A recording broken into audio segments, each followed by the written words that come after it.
crossover. Oh, killer crossover. Just crossover. It just crossed him over nastily. Another victim to the crossovers. Cross him up and sit him down. All right, time for the crossover. It's brought to you by Everlevel Concrete Repair in Omaha at everlevelconcrete.com. You bet it is. Everlevel. Oh, hey, look at you. Nice hat. Nice hat. And they sent me this in the mail. They also sent me a puck. A puck? A hockey puck. A puck? Because I think that's You want a where puck? I can get you a puck. No, I think I that's do where want a puck. I you can get you a puck. get me a puck. I got Josh Puck. I'll get you a puck. Was doing hockey. Really? Yeah. Really? Because there's a guy I know in Seattle that was so excited because he was doing lockdown stuff with the Mariners and the Seahawks that when the Kraken arrived, he went like Crack that's one wagon. of their top next to all aboard the Crack Husker wagon. lockdown. Yeah, podcast. right next to Nebraska. So There's a Locked On Kraken podcast? yes, Oh, there's a lockdown everything, Josh. subscribe, rate, and lockdown is review. taking over the world. Yep, they're everywhere. Locked On Kraken. They're being voted in. Oh my God, Locked On Kraken. Look at Locked They on sent me Kraken. a That hat. just sounds weird. Locked on that. crack. Sent me a hat, and a shirt, and a puck. It's the ear. Do you have to wear Yeah. it while you're doing? No, I I'm just sorry, I you're just like the locked hat. on It's a what? Carhartt hat. I like Carhartt. That is a cool hat, though. Although we It's got almost I Carhartt like jacket it because it doesn't have a. some of that tag that's showing. Right It's Carhartt. It's Carhartt. You gotta get rid of that tag right there. Oh, Yeah, see, it sticks my out. bad. Yeah, you gotta get rid of that. My bad. My It's- bad. looks like you still got some type of price tag or a bandage on your head. We're back. Okay, Just letting you know. what's going on today? I'm, How was it? I'm looking out for you, buddy. Hey, by How's the the way, Fun? for those of us that like to wear Why hats, I thank do me. like Thank me now and also later. Hmm? Somebody You're is getting trying more to. hats? No, somebody is trying to outlaw us wearing hats on TV. What?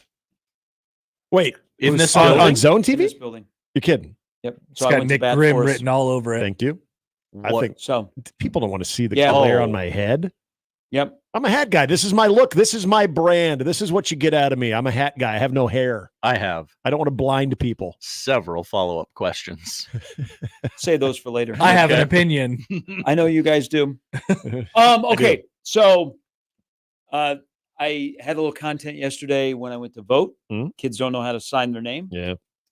You know that? Cursive is a factor again, huh? So I was just told in Iowa that they stopped teaching cursive. So at the polling place, you know where you write your name? Yeah, on the big. As I book. was writing my name, the guy said, yeah, he goes, we've had a lot of young people, first-time voters come through here. It'll amaze you how many people don't know how to sign their name. What do you mean don't know how to sign your name? You just write your name. But think about it for like a 18-year-old. You are a texter. You are an e-doc. Yeah, I can't. And I'm like, th- I was that- so that's a- excited no. to sign my name. Like I would Wait, playing baseball, I would just sign the baseball. Nobody would be asking for my autograph. I'd sign the baseball as a 9-year-old. Sure. Yeah. I'd sign everything. I'd take out. It is. I'd buy whole notebooks from Target where it would just be my autograph in all of the pages. DocuSign and tablet signatures have ruined our young voters' ability to sign their Wait. name. Okay. So hold on. What? They're not signing anything. What? So, They just squiggle. so kids What about if nowadays, they take like take a standardized test or something like that? Do you have to signature that? I don't think so. Because they probably don't need to verify that with anything. Probably it's like, oh, this is your signature. Oh, it's a curvy line. That's it. Maybe a Remember, dot. you text all the time. Yeah. Now everything like a contract or something is e-doc. Mhm. Yeah. I And they're not working. They don't have you sign at the grocery store Well, or Target anymore. That's right, Yeah. but They Yeah. don't. So Yeah. say if you go to like a crumble cookie or you got to sign because of whatever card you put in, which I don't think you typically do. Is that for the loan? they you have don't to do take that out? anymore. But it's like, but if you ever have to do it, it's like the tablet signature. And the tablet signature is you using your pointer finger. Yeah. And so like what kind of signature is that going to look like?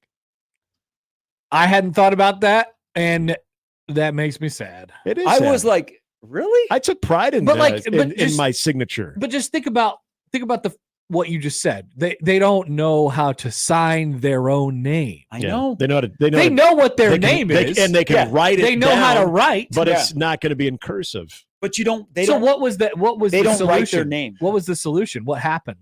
No, he just said He goes, we've had a couple of people that you say, hey, write your name right here. Yeah, And it's like and what they do? Yeah, it's what not do- like cursive. Yeah, what do they do? It's It's like the whole just- place. So I don't want.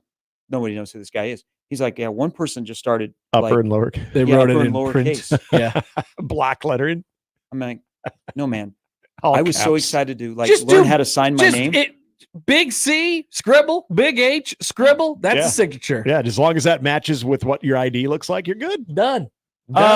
There's also a discussion going on about, when someone sneezes, you say, God bless you. Uh-oh. Was that canceled? No. No. Okay. No, but wasn't Kazoon tight? Well, I guess it It would. used to be Kazoon. Yeah, Kazoon tight Yeah. used to be. But there is You're a there's a weirdo. discussion going on about how far away you are from somebody that sneezes if you still say God bless you Oh, or yeah. whatever. I go all the way across the room. Yeah, I'm with God if you- bless you. If you Yeah. hear it, Yeah, say it. earshot. Yeah. But the Yeah, I do but the too. definition now, if you are longer than like a first down away from somebody, Well, do you ever feel like it's none of your business, so you do it sort of underneath your own breath? So that way you feel like you have fulfilled what you should do as a good human, but you don't want to be in their business. It's all situationally So you're dependent. like, we "God have bless different plays for different moments. Yeah. Right? Yeah. You know, Yeah, you you're read the around- room. You got to you're read the around room. a group of people. Yeah. Whoa, God bless you there. You Yeah. all right? You know? Or if you're waiting in line at a checkout and that person in front of you sneezes, are you like, bless you, God bless you, Yeah. or are you just like, now bless you? Hey, you are doing- we you doing past okay? also when someone sneezes, we go COVID. Well, there was a time when someone sneezed, you went to the Yes. other line. Like, Yes. oh God, I was thinking what's about this about? Josh. Why were we talking about? Were we talking about this off air yesterday? I just remember randomly yesterday because I saw a picture of myself in a COVID basketball bubble. How many times I had to test for COVID Yeah. in a short span of time. Do you guys still have the apps? That by was the way, horrible. that we had to I use? think I do. I finally. This wasn't that long ago. I remember the app that we needed for the hockey bubble. I finally got rid of yeah, it. they Apps? you had to have an app to go to Memorial Stadium. And Yes. then when we went to, I think it was for State College for a Husker baseball trip, we had to have whatever their app was too. So I think I had my own little folder of COVID apps. Oh, I must the have COVID deleted it. screening apps. I got rid of all of them. Every She now gone. and then I just feel like I missed a huge part of society having Not having just the COVID going to work every day. Yeah, you Oh, didn't. man. You didn't go in a bubble. No. If you didn't go in a app. bubble, Bubble life was interesting. yeah, No. bubble was very odd. interesting. Yeah. Just going about my normal day as if nothing was happening around me. Well, and these apps were terrible because they would ask you questions, and you knew if you answered a certain way, you wouldn't be allowed in. So I'm always questioning the validity of those or the honesty that came with it. 100%. Because you'd have to show the person at the front desk. Are you agreeing. tired? Yeah. Yeah. Did you? Well, I mean, I am. Yes, I have a child. Have you experienced any symptoms? No, I just want to go to this football game. Let me Right, go yeah. upstairs. I feel fine, but if I answered a certain way, I'm probably going to be yellow, and then yellow's going to give me certain access, or I might be kicked out. It was so weird. You're trying to game the COVID test. It's just like quarterbacks try and game the concussion protocol. true. 100%. It's true. You got to sandbag it before the season starts. Hey, I mean, I never felt like I ever had it, so I think I was okay. So NBC has fixed Nebraska. So they kept showing Nebraska all Fixed day. Nebraska. Well, Nebraska was broken. Well, it was wobbly with red and. So it looked Well, like it's it was just- like a candy cane. it's stripes. Yeah. I know. Yeah, we had Yeah. the stripes, I know, yeah. but can the you blue imagine? dot happened. Though. Can you imagine if Blue you dot know did nothing happen. about how we're broken up in this state, Yeah, like, what's and going you're on? like, No, did they not vote in Nebraska? Yeah. I've had that conversation with Oh. people before. What's going on So over there? your guys' districts are interesting. They line up in diagonal lines all across the state. That is That is crazy. probably what I would think, that those are different Yeah. Oh, districts. so those are the districts, and they're Because when they were perfectly showing lined? the Weird. map of the United States this morning, Nebraska was always looked like it was a candy cane. Yeah. And I'm like, okay, that somebody at home's going, and people in Nebraska. but it's not truly Holgorsen has representative broken them. because it's 4-1, right? But the stripes would make you believe that it's Holgorsen 50-50. Yes. Damn Holgorsen and his liberal views. How many shirts do you think Kornacki's gone through in the last? He looks like he's still rocking the 24 same hours. thing. That one looks pretty well starched, though. So I'm going to say that's at least shirt number 3. So Josh told me about the Kornacki cam like way too late I last night. I told you immediately when I found out about it, like 11:30 Yeah. last night. Peacock had a Kornacki cam. Yeah, like whether he was on TV or not. It was at the point of the night where I wanted more analysis Yeah. than numbers. And so I was kind of Yeah. done with the boards by then. John King on the board was starting to. It was getting to me. The NBC board guy. I'm in. Tom Yamas. But man, Yeah, Yamas. I got to give a lot of them credit when they start just willy nilly going back to the 2020 and the comparisons, and Love they it. know exactly. Like they're not looking at a teleprompter; they're going off of you memory. can tell when they and know they've the got the counties. county and everything. It's like, Oh my gosh! Let's go to. We didn't hear much about Maricopa It's County. pretty last night. impressive. Why don't we have more big board touch sports? We do that. This is it. I mean, like it was a sporting event. Mm-hmm. It was a I know. sporting event. That's why we need more like touch screens for like we need more big board sports. Like you could tell there was a time where they used it on Sports Center for things that they don't need to use it on just because they have it. But it's still not enough. Yeah. We like the big board. Like that's how we should do March Madness reveal. Is on one of those boards. They kind of do. Yeah. But I want touching, I want moving. Oh, you want I want going back. If you want to start predicting the bracket, you want to drag one you over want to Greg, the next. You want Greg Gumball to go and touch it. Yeah, touch it, drag it over. Talk about the ones who didn't make it that were on the bubble. You kick them out. You put them in an actual bubble. They have 4 months to find the Steve Kornacki of March Madness. Yeah. Oh, I see. I actually like this idea. On the bubble teams, you have this huge bubble on the screen, and you pull one out of the bubble onto the bracket. You can't repeat it. I like that. You can't really repeat it. It's magic. It's magic. You know how many counties that we have? So many counties. There's a lot of and they know them all. They do. They know the fact they know them all. It's very and they knew the trend from 2020. Then they go. Then they flex and go. Well, and then if we go all the way back to 2016, it's like Jesus. Yeah, and they know it to a T. They know them all. What happened when it happened? Like the first the part demographic makeup. If you ask me today, all of that, it is really impressive. If you ask me today, like today, I feel like I actually know my geography, my American geography. Yes, you know, because I know the count. You know, Raleigh is Wake County. Mm-hmm. The Charlotte, what's the county in Charlotte? I already forgot. Mecklenburg. Yep, Thank Mecklenburg. you. That was a good one. We always take a look at. Then you got Philadelphia County. We always go to Maricopa County, but there wasn't much. Yeah, that one's always there wasn't much of that last night. We didn't really need Maricopa County last night. So Chicago. So that's President Trump did well. Cook County. Yeah. But so that was brought up a lot. Yeah, there are the various counties of Michigan, and then the one. The trio, the two trios of counties in Wisconsin, the Wow and the Bow, it's like Waukesha, the Waukesha, Ogrewawa, whatever it is, and then there's Wow and there's Bow, and however people doing that, that you learn about the blue wall and the whatever, and I'm just like, this is awesome. Yeah, these are terms that I have no idea what anyone's talking about, and I will forget within the next 12 hours. But right now, I'm just loving it. You're right. I like listening to people talk about stuff I have no idea what's going on in. That's really it. I like watching dudes break down stuff I have no idea what's going on. Yeah, but they sound smart. It is. It's very amazing to me that they can not only the demos, they break down every county, they give you past results, but they knew, like, going all the way back to 2016, at what point of the night did this county start or this state, or it was right around this time. Yeah, that was amazing that they could go all the way back and tell you, like, right around 8:30 is when we started to see that shift right over here, and this was the section of the state right there. It's wow, this is amazing. I don't think we had as many former outside of Steve Garvey, as many athletes were running. Baseball guy. Yeah, I know. Where was now? Did you hear that on the coverage? Where was Herschel? Didn't see Herschel. What was it about Steve Garvey? So Steve Garvey was running against Adam Schiff, right, in California for a Senate seat.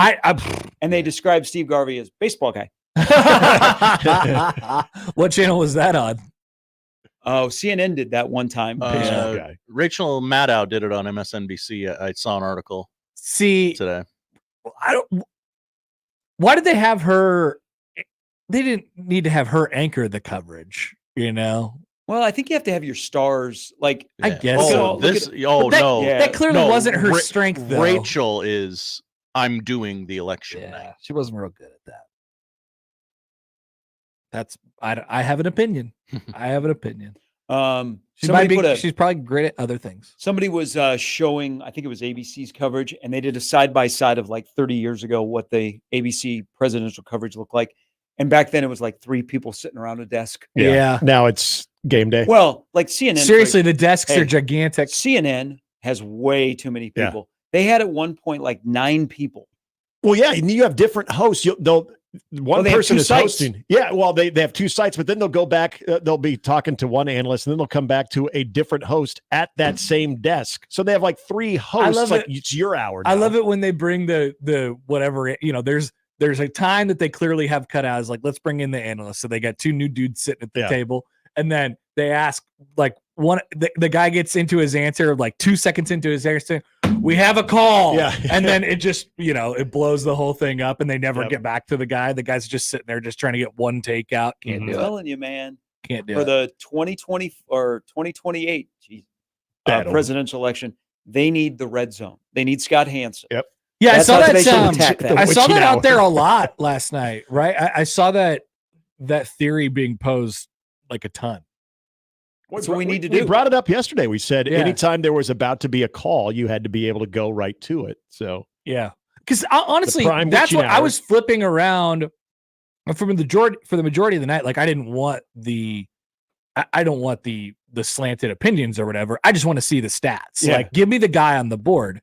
So that's what I would want. That's what I would want out of my red zone political channel. I would just want whenever a guy goes to the board, you take me over there. I know? do All right, wish Kornacki's going. Here we go.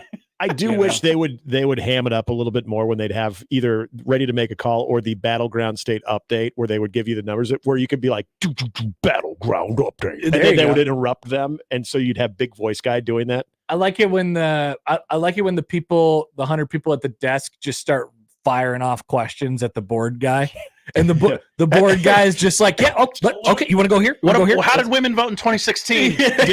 Yeah, how they doing with suburban white? Did women? you guys see? So the Onion did a really good parody of this yesterday, where they had the board guy actually go to a residence, give you the address, and then it goes, and we're going to go even further into the residence, and we're going to give you, and it shows the actual voter himself, and then they go into his head, and then they go into his brain, and they're like, well, this is the area. So if he remembers the one time that his grandma took him to an Al Gore, or what, I can't remember they say, That's awesome. to a Gore rally, then that actually plays very well for Kamala Harris. But if now this part of the brain where you can see it's red when he goes out drinking with his buddies that are pro-Trump, that obviously is very good for the Republicans. And then they go into like his soul, and then That's awesome. The host goes, "Can you go any deeper?" And he goes, "No." And he goes, "Why not?" He goes, "Because I'm scared."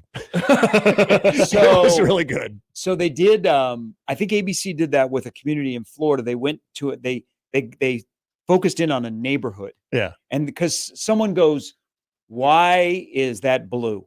Because, Uh-huh. a whole state that is dominated by Yeah. red, which Yeah. Florida is. They're like, this neighborhood is, this county is blue. And so then the guy on the board went inside of the county and he goes, well, this is the makeup of the county. Not a lot of people that live here are from Yeah. the state of Florida. They move in here because they have jobs in the parks in Orlando. And he goes, so they're a little bit younger I people. love- And so Yeah. that's, These are the details that he I goes, need. and this is where, so this was Mhm. amazing. He goes, this is where Disney has like a dorm. Yeah. And that's where they have a large part Yeah. of their people that are interns or work there live. And so he explained it. I'm like, now you're just flexing. It's all, Right. that Right. It is A lot- exactly the detail I want. A lot of what the board guys do is flexing. It's Some of the unbelievable. stuff is completely unnecessary, but the fact that they can and they have the knowledge, they're like, "What's up?" Star Wars Fiend makes a great point here. He says, I wish someone would have to run to the board, Kenny Smith style. Well, and this is gonna beat Shaq if, to it. If you guys get a chance to do this, watch this parody The Onion did. At one point, the guy has to jump up and hit the screen to get to the guy's head. It's really, really funny. Yeah, it's good stuff. More big boards in sports. We do. Absolutely, We do. man. And, But- and but- to go to the depths that we can. Like everything in moderation, right? I like one of the reasons why I love this is probably because it happens once every 4 years. Yeah. Like we don't need to have this we don't need to go overkill with this. Yeah. We don't need to start changing rules, changing sports. It's good. I look forward to the coverage. It's usually pretty well done. Now then I just wonder about when the hosts of the various shows get their pizza parties. There's Oh yeah, you got to have a there's pizza. always- So- Is that like 7 So in a.m.? newsrooms, the reporters are like, oh man, we're on deadline. We need pizza. Yeah. That's what happens every night in a newsroom with sports. That's right. Yeah. We're always on deadline. Now, Gotta have Josh, pizza. we're not done around here because, well, we have a highly contested mayoral race next spring. Hello. Oh, Josh versus Gene. I don't know. Josh, weigh in. Well, I'm not ready to announce my candidacy, but if the people will it, I will obviously give the people what they want. I'd gladly endorse you. Thank you. Yep. Thank you. Your first Josh one. Hodson. I live here. Hey, I does live here. every write-in candidate, like I know somebody was trying to be What a jokey. good campaign slogan. They took a picture of their ballot and they like, not for the president, but some other, wherever they were voting, like said Cavs MUD in board. 4. Oh, Said yeah. what? Cavs in 4. was a write-in. That's probably in Cuyahoga County, right? Yeah, go. Very good. Oh, see, Well now, done. now who's flexing? Hello. All Hello. right. Should we have a test here? Yeah, go ahead, fire some at me. Let's go. I can. Whoa. Let's go. Kyle. Got Erie, you know. Yeah. Pittsburgh. County. Oh, I was paying attention to that one last night. Yeah, because Pennsylvania. I was in Pittsburgh last spring. I forgot it already. Where was I know in Pennsylvania because it was Do you being know talked about a lot. Buxton County. That was being It's talked about not- a lot. That was So Wisconsin, right? I thought that was the Pennsylvania county, somewhere. the county Thought. outside of Pittsburgh is Washut. Allegheny. Allegheny. Oh yeah, yep. Allegheny. Like the river. That makes sense. Thinking about it, that makes sense. We need the goal in 4 years is more Douglas County references. We Well- got some last night. Quite Well, a few. Yeah, there was quite a few Douglas The, counties. Tom Lamas knew that it's spelled Lamas. That's why I say it that way. Yeah. That Douglas County was Omaha, and it trended more liberal, and then he knew Yeah. that the surrounding communities were conservative. Yeah, he's like Sarpy got a mention, And then he Cass knew- got a mention. And then he knew the rules out like west of Lincoln. He started talking about the red wall there. And Yeah. and- Yeah. He Well, didn't- he didn't slip up it. any O2 gets they get a nice bump, but only if the election is close. Yeah. It was not He close. didn't go. And then once you get to Western Nebraska, like out in Sarpy County, Yeah. Oh, see, that would have been Yeah. a take. People no, would have been he knew. triggered. He knew his Omaha metro area geography. You're right. I am fascinated by this. I want to know they're studying. Now, like a lot of these people have been It's doing this absurd. year after year, so it becomes familiar. You just pick up a little knowledge each But time. let's be honest, Institutional Tom knowledge. Yamas does not know that much about Omaha, Nebraska. I don't know. I don't know what Yamas is up to. What's that guy up to? yeah. He's Tom? from Miami, a lot like your boy Chuck Todd. Did you see a little bit of Chuck Todd last night? I saw him very, very He was briefly. just there at the beginning, Well, and then they because shipped him they- off. They Chuck misses the big board. He's going to be with He's going to go on Brian Williams' Amazon show, channel. where they don't even have reporters. They literally admitted, yeah, we're just stealing other TV networks reporting. Yeah. Hey, we Chuck- got a chance to put Brian Williams on Chuck TV. Todd's, We're going to do it. Chuck Todd's sliding off of Meet the Press did not go so well. Yeah, I don't know anything about what he's done. I just know when the election comes up, he's pretty good. He's a pretty good big board guy. You know who is the ultimate big board guy? This might have been a little bit before your time. Hmm. Tim Russer. Yep. Oh, yeah. Go Bills. Yep. Yep. Tim Russer. Tim When Russert, he for didn't sure. need a big board, he had the little whiteboard, and he Yep. would just draw. He would just write numbers on them. Yes, and a lot of times you could tell he'd been doing it for a very long time because it would get very, very hard to read. Like, what is that? Like, dude, give the guy a break for a moment. Clearly, this is not legible. We need to be able to see. This Maybe stuff. Yamas is the next. This is the next guy. We got to be watching him. When Lester takes a day off, it's a holiday. It's Tom Yamas comes in. Lester, Tom Yamas what time. is it about Lester and Savannah? Don't be messing with Savannah. kind of a weird. Yeah, Why? it's like we're kind of co-anchoring it, but I don't know who's the one. But he's you also know? very willing to like. Okay, you want to talk? You just go and talk. Yeah, for 12 and Lester minutes. will just That's like fine. back up. Yeah. He'll just be like, all right, go. There's a lot of people at this desk. I don't have to do anything. Yeah. And And then the other woman, Hallie, Hallie Jackson. Oh, she the had many takes. Host of Meet the Press. Well, Yes. because she is she a White House reporter? I think. I think she was. Was a White House reporter during the first Trump presidency, I believe. Got you. Texas says, "Go ahead and say Happy New Year." Who's at the going to end. be the? I don't know. Who's going to be the new Who's that? press secretary? We've had some good ones. Well, Dan Dockich was saying he was Yeah, yesterday. is it good? Yeah. So we Farf. will it be Dan Dockich? Will you let me cover Caitlin Clark games? We're not talking about Greg Doyle here. Oh, that's Sorry, right. I'm sorry. Wow. Yeah. Paul says Tim Russer had the famous whiteboard moment when he wrote down. Please get Dan Dockich and Greg Doyle confused. I did. I'm sorry. I Yikes. apologize to both the states. They live in the same town. Yeah, I don't know. I don't know who I feel sorry for worse. What's the texter say? He said, Paul said Tim Russert had the famous whiteboard moment when he wrote down Florida with regards to the 2000 election, saying it will decide the race. GOAT. That's Yep. right. Yeah, he knew. Yep. He knew. And look at That's what we all found out hey, about hanging Chads. Hey, Mhm. I'm a big fan of that state. Okay, Yeah, many you're a memories Florida there. hawk. Yeah, and they But get it kudos done. to Florida that when the polls close, you get the results. You Yeah, get that it is done. Like in a That- state that large that has Nobody. four I don't know what's major going on cities. in Nevada, but they can't count. I know. They never have results them until forever. many days later. That disaster in Florida It helped caused them to invest in the tech to count quickly. There you go. They closed the poll in Florida, and you basically had 98% of the results were out there. Oh, we're getting Mike has a good poll question. Do you get Dan Dockich and Greg Doyle confused? Yikes! I'd be curious to know the answers of that. That's a good poll.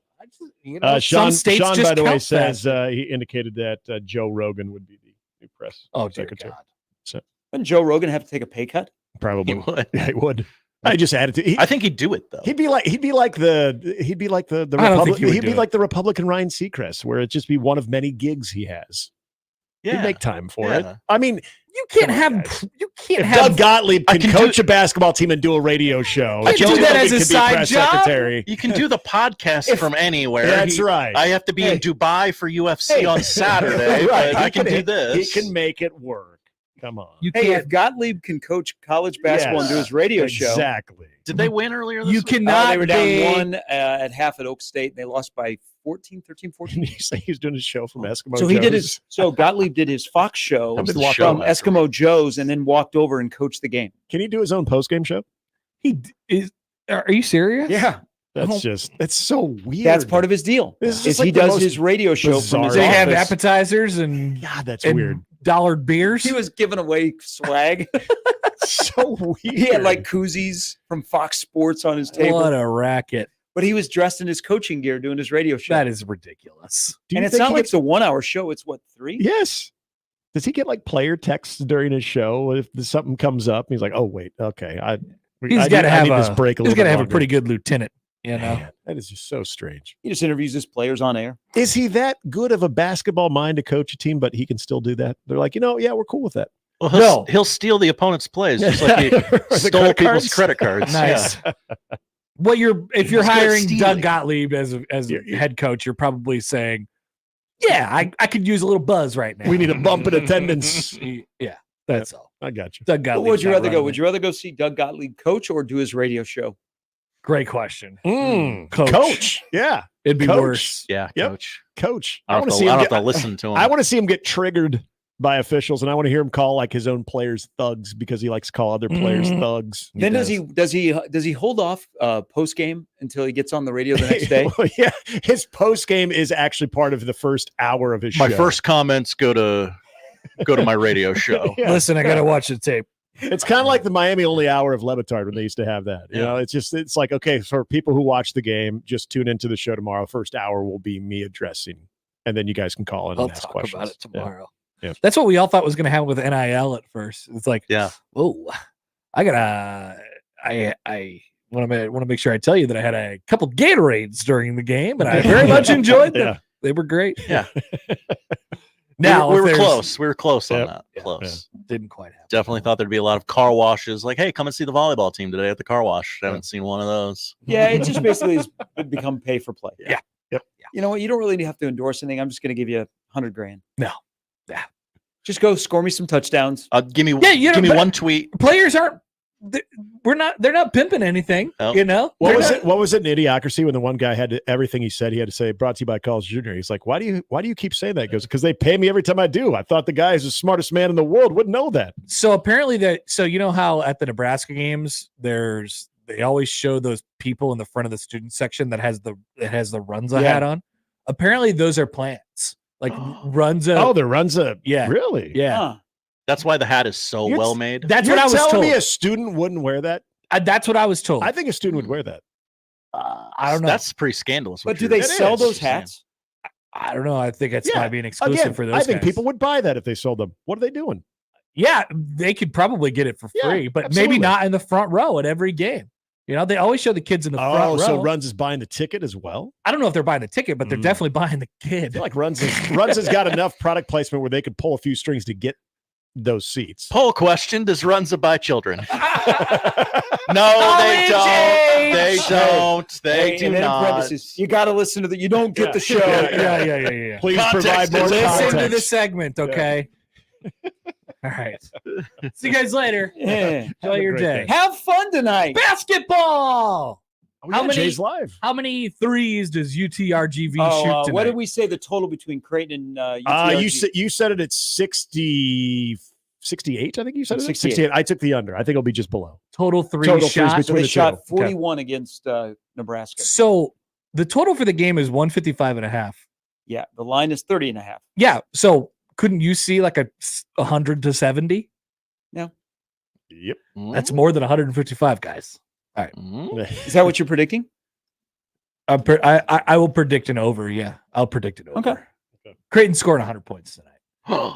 Whoa. All right. Nebraska scored 80 something. Is there 87 and they Nebraska's getting slow they moving really scored barge 10, offense. they scored 10 points in like the last minute and a half. Yeah. Creighton scored in like maybe 110. Damn. You don't Is think they'll make there a adjustments? giveaway? Hey, do you not understand that you make the most progress between game 1 and 2? I thought Where do you go after that? Jeez. Do you know also 120. they've had a chance to hang out in Omaha for a day? Yeah. I mean, they're going to be well rested. They're a lot tonight. more comfortable. They had to now. learn about Douglas County, the Blue Dot. Hey, What is and that? Where are they're, these signs? they're getting, Hey, where'd you spend Election Day 2024? Omaha. they're getting paid more at Creighton, so they'll probably put on a better show. That's true. Exactly. That is true. They're not just going to take their paycheck and leave. Nah. Good. All right, that's crossover. Thanks, guys. It's powered by Every Level Concrete Repair in Omaha at everylevelconcrete.com. It's Wednesday. We'll start things off next.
It's the Connor Happer Show. Are we sure we want to do this? Could you, make an announcement that we're ready? It's the Connor Happer Show on 1620, The Zone. Hello, welcome in. Happy Wednesday. It's the Connor Happer Show. 1620 The Zone and on 1620thezone.com. Connor Happer, Josh Odson with you. Welcome. Hello. Welcome, everybody. How we doing? What's going on? Feeling good. We'll say about the election. I like the coverage last night. You know, it was a bit of a snoozer, you know? Right. It was like, I've made the comp to sports a lot, you know, but it kind of ended up being like a bit of a blowout. So you know what happens in the blowouts? The announcers are like, "Hey, I know it's 35-7 right now, but gosh, you never know. We've seen wilder things happen. Keep tuning in, just in case, because you never know what's going to happen in sports. People forget that the Patriots were down 28-3 in that Super Bowl that one time. People do forget that. And people always bring that up, like it could happen all the time. And so that was kind of it eventually turned in that, the coverage turned in that direction. It's like, hey, you never know. Stay tuned. And I'm like, yeah, I don't think it's going to happen. I don't think we're going to get the great game that we thought. If you were I just hope everybody has fun type of person, You're watching the World Series and you're like, I really don't like either of these teams, but I'd like it to go to 7. I'd like it to go to 7. I think that was probably how some people took in the coverage last night, and they did not get what they desired. Definitely. Well, maybe next time. Welcome to the show, everybody. Please keep it civil. Josh has already had to send out warnings today. We're not into banning people or whatever, or silencing people in the YouTube comments, but just keep it civil. That's all. All right. Don't make me roll up the newspaper. Yeah, because Josh, Josh is not afraid to smash that ban button, and we can always unban you. We can put you in timeout, whatever. But just chill out. All right, chill out. Everybody. Sun came up cool. today. It's a beautiful fall day. We got problems to talk about, and they're not country related. They're Nebraska football related, and you're about to have a big problem. Everyone who listens to this show is about to have a big problem because they're going to have to hear me talk about Creighton basketball. Oh, no. Yeah, sorry. Oh. So that's the problem that you should really be focused on. That's the blue dot Connor Happer's concerned about. Yeah, exactly. So welcome to the show. Happy Wednesday. We'll talk to Mitch Sherman in less than an hour. We will get to some Nebraska football topics with him. Well, we didn't really get into Dana Holgorsen yesterday. What's he bring to the table, and what does it mean, and all of those things. So we'll talk about that with Mitch and on our own. Sweet head of hair. Robin Washut will join us at 1:00. Nebraska back. Maybe he could provide a scouting report on UTRGV for the Blue Jays tonight. I think we need it. Robin's one of the few people in America who's seen UTRGV play. I don't know how many people they announced at that Nebraska basketball game on Monday, but there wasn't many people there. Oh, no. There wasn't. Has apathy set in? Well, no. They're playing UTRGV, and it's November. Oh. Sorry. The one guy I talked to about college basketball is really excited. There's not much of a non-conference slate at home there for Nebraska, but that's by design. That's by design. You win basketball games and you see things come together as they go. Also, it is Wednesday, which means it's time to bust out the segment. We're going to roll it out. I know it's an interesting day for this segment, and I know the opinions will be from various places, but we will play I Have an Opinion. Ooh, the edgiest day maybe ever. Yes. To play this game. And it just so happens to fall on a Wednesday, which means we have to do what we have to do. Mm-hmm. We press on. People have opinions. We'll make it at least a little bit worth your while. If you ask a good question or I guess you wouldn't be asking a question; you'd be stating an opinion. Mm-hmm. If it gets a conversation going, yeah. If it strikes something up with us, Josh will find that commenter and he will send you some Ted and Wally's. Josh, we got Ted and Wally's this week, chilling and grilling, because that's the zone deal. Ted and Wally's Ultra Premium Ice Cream. You can get it. $50 in vouchers for just $25 on Friday at 9 at 1620thezone.com. Or you could listen to the show, state an opinion for the I Have an Opinion segment, and get it for $0 now. In this economy? Yeah, exactly. So I know which option seems better. Listen to the show and state opinions. Elsewhere, the college football playoff rankings are out. I do have a problem with the college football playoff thing. Oh, we'll discuss it more coming up. The panel. Did they have a big board? They are Did they idiots. have a big table? They had a giant table with all people who have no idea what's going on. Every time they roll out Joey Galloway on one of those shows, I say, what is he doing there? What is he doing there? He doesn't say doesn't say anything that would anger anybody. Like, he doesn't have hot takes. He just doesn't know what he's talking about. Unfortunately. The term milquetoast comes to mind. Yeah, maybe a little bit. So there's that, and then the rankings, of course, themselves. Play a little game. It's if the playoff ended today, we have a bracket. You got a bracket. Who's your champ right now? Well, we have a number 1 seed. Yeah. Did you not go through that exercise of? I didn't play it out. I like looking at the matchups. I didn't play it out. Maybe we could play it out. We'll ask if Nebraska can out-scheme its own mental problems on offense. You got mental problems, man. Yeah, man. You got mental problems. Creighton plays tonight. We never talked about USC moving to their backup quarterback, a guy who just so happened to be the Mountain West Freshman of the Year at UNLV last year. Why would they do this, Connor? Because Lincoln Riley is soft. Oh. That's probably not why you changed to your backup quarterback, but it has not been good. It has not been good for USC over the last couple of weeks. It hasn't. They're going to need to win 2 out of their last 3 games to go to a bowl. So here we are. We want to hear from you guys. 402-951-1620 on the 42 Degrees of Source hotline. You could call or text that number. Tweet at Happer Show, at Connor Happer. JTech Constructions on Twitter feed. Email Connor or Josh at 1620thezone.com. On the Equitable Bank Zone inbox, and we say good morning to the YouTube streamers out there. What's up, brother? Take it easy out there today in the comments. We always tell people to, hey, get in there, start mixing things up a little bit. Exercise good judgment today in the comments. Yeah. There you go. All right, you can watch at 1620 The Zone TV on YouTube or on zonetv.live.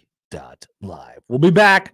We'll start things up. We can talk about those aforementioned college football playoff rankings. Yeah, let's get the takes out there. Get this. Yeah, this is why you came here, right? The takes about the college football playoff.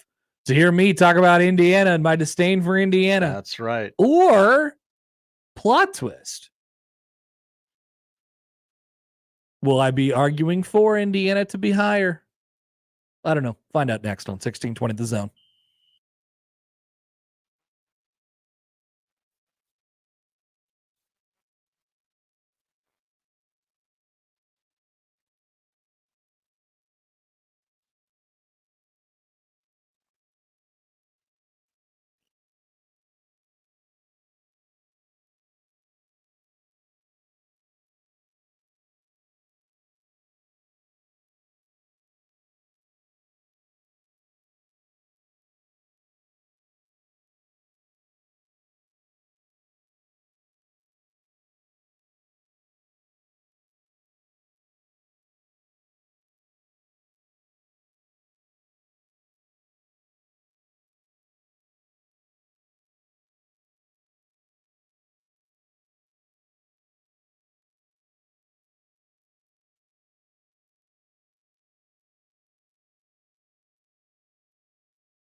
Hey, be sure to head over to our website, 1620thezone.com today, now, immediately, for a variety of different reasons, but specifically this one.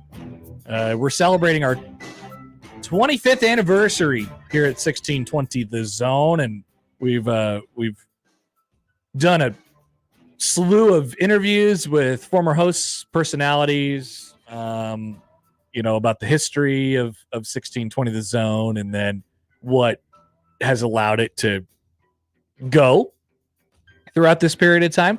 Today, I believe there will be an interview dropped with Gary Java. That's right. Yes, you are correct. I believe in about 15 minutes. All right. You will hear from plenty of old 1620 The Zone hosts. Yeah. Well, we started at the start, right? The oldest head of all. Move it forward as we go. Pictures, audio, video, every Monday, Wednesday, and Friday this month as we interview voices of Zone Past. That is full versions, shorter versions, many versions, podcasts, videos. This is a big thing. You can find it all. 1620thezone.com/25 years, I believe. Yes? Yes. Okay. All right. College football playoff rankings. Josh came out last night. I think Reese Davis is the only person on that set who watches college football. That's okay. Oh, no. We had Greg McElroy. That's the guy I was trying to think of. I didn't know he was on the panel, but I knew he was on the panel. Yeah, one of those old Alabama quarterbacks. Mm-hmm. He was like, who's the guy that does games with Sean McDonough every week? Like, it was funny because Reese Davis, they were asking, it was Reese Davis, Greg McElroy, Joey Galloway, and Booger. Okay. Yeah.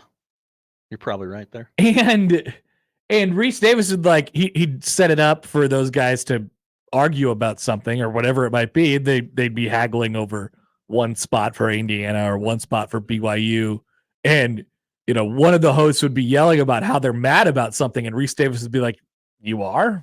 Why? that seems normal to me." It's November 6th. Nothing matters. So that's where I sort of want to start. Well, there's that piece of it, but also, we have this natural, I think, because of the way these things have gone before, and now we're deep into the playoff, and now we have an expanded playoff, right?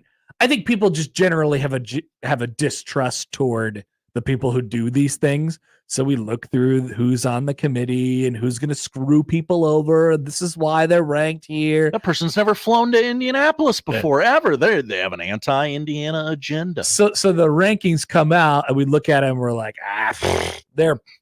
they hate Indiana. They hate this. They hate BYU because they've never done this or been there before. It's just like I think so. We start from a position of we're not going to trust these things regardless of how it looks. You had the whole ordeal with Florida State last year. People have their opinions on whatever happened. There wasn't too much on the list where I'm like, wow, I really feel the need to get super fired up about this today. It just felt like they were manufacturing yelling points on the release show last night, and I was super weirded out by that. Like, you could see the work, you could see the seams of what was happening, because the rankings looked really normal, and I thought that's pretty much exactly how it would go. Well, we can't do that. Can't do that show. Right. It's like, oh yeah, this looks right to me. This looks good. Now let's yell about it, and let's get people, triggered and mad about it going into, let's turn it over to election coverage right afterwards. So there was that piece of it too. So Oregon's the number one. They are undefeated in the Big Ten. Nobody else can say that. Nobody can say that they're undefeated in the SEC. So they stand separately, really, from everyone else. Ohio State gets the nod over Georgia at number 2. Both of those teams are 7-1. Ohio State's one loss coming to Oregon. Georgia's one loss, of course, coming to Alabama. And so that's basically what we're looking at there. Then we have Miami, who's an undefeated ACC team, at 4. Texas, Penn State, Tennessee, all 7-1, all power conference teams. 5, 6, and 7. Then Indiana and BYU, undefeated Big Ten team, undefeated projected Big 12 champion. Notre Dame at 7-1 at 10. Alabama is number 11. Boise State is the highest group of 5 at number 12. Just on the outside looking in, SMU, Texas A&M, LSU, Ole Miss, Iowa State. I mean, there's a lot of teams who could still say, hey, look, we got a chance here, including one that we're going to talk about in a second, whose ranking doesn't necessarily matter. They're in a unique situation to potentially be able to get an auto bid, and they're not currently in the top 15. And that would be the Colorado Buffaloes. We'll talk about them in just a moment. I don't know why, I don't know why we have to manufacture being freaked out that Indiana's ranked number 8. There's 4 games left. I don't know why people. Well, but let's just take it for what it's worth, Josh. Okay. Let's just take it for what it's worth. It's because obviously you can go there and you could say, hey, look, there's no need to freak out about this because it'll work itself out and blah blah blah. But let's just take it for what it's worth. Do you have a problem with the notion that Indiana is the 8th most deserving team, the 8th best team in the country right now, behind several one-loss teams? So even though the Hoosiers are undefeated, same thing goes to BYU. Really, the only thing that kind of made me go, oh, really, is Ohio State at number 2. Now, obviously, they would not be seeded number 2 in the bracket in the tournament, but that's the only one that really made my eyebrow go, huh? Really? Well, so you would have preferred to have Georgia there just because they beat Texas? I would rather. I mean, hey, or would you rather have Miami there? Great for the Big Ten to have the top 2 teams in the country, quote unquote. But yeah, I guess I'd probably rather put Georgia, Miami, than Ohio State. But so the thing that they can look at, the thing that they can do right now, obviously it's resume based and who have you lost to, and that's all pretty subjective. But there's a formula that they use, and then there's the eye test that gets thrown into it. And yes, the brand value, that stuff probably subconsciously matters, even though they'd never admit that sort of thing. And so we talked about it, I think, on the crossover yesterday, and I guess that Indiana would be 9th. They came in 8th. They ended up with the 9 seed. Ball knower, Connor Happer. But I don't have a problem with the notion of Indiana being the 8th best team in the country right now, because what they have done on their resume so far, as opposed to them being higher, I should say, because that's the argument, right? Indiana should be angry right now. BYU should be angry right now. They're undefeated Power 5 teams who are not in the top 5. I was a little more with John during that crossover topic yesterday. I kind of thought Indiana would be a little lower. Yeah, right. So there's a wide array of thoughts on them, but most of the reaction that I saw last night is Indiana should be pissed. I'm like, why? Why? They haven't like it or not.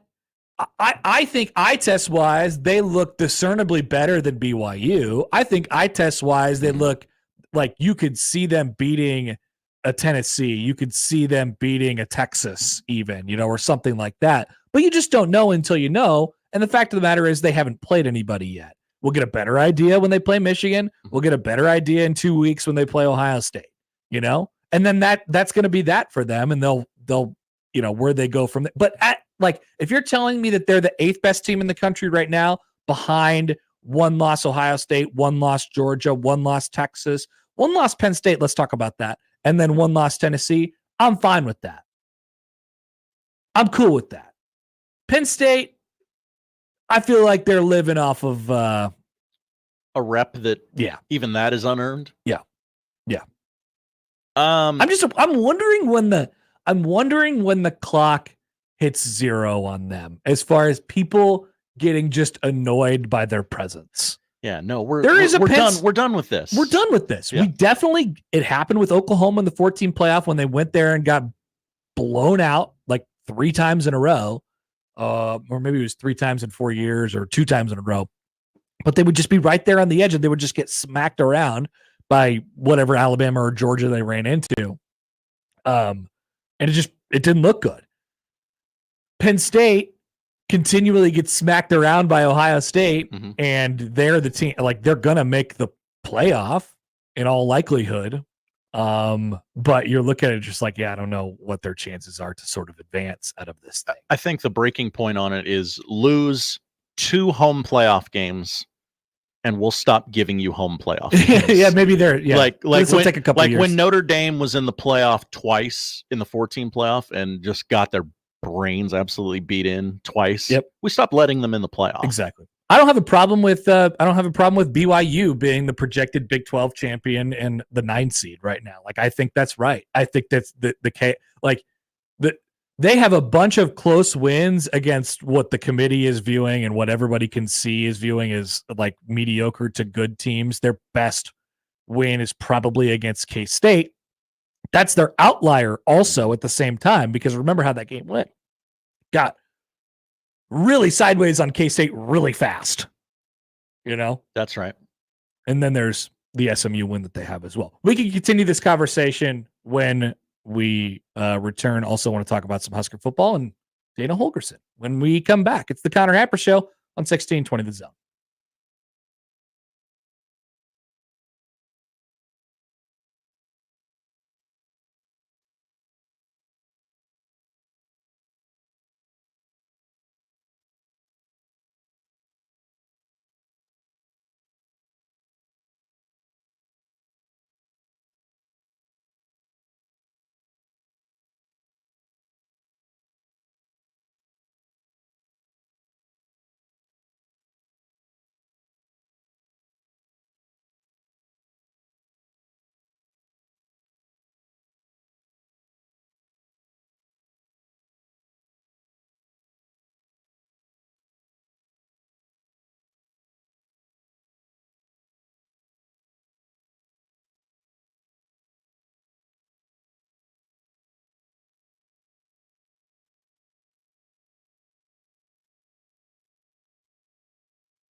Let's get back to the Connor Happer Show on 1620 The Zone.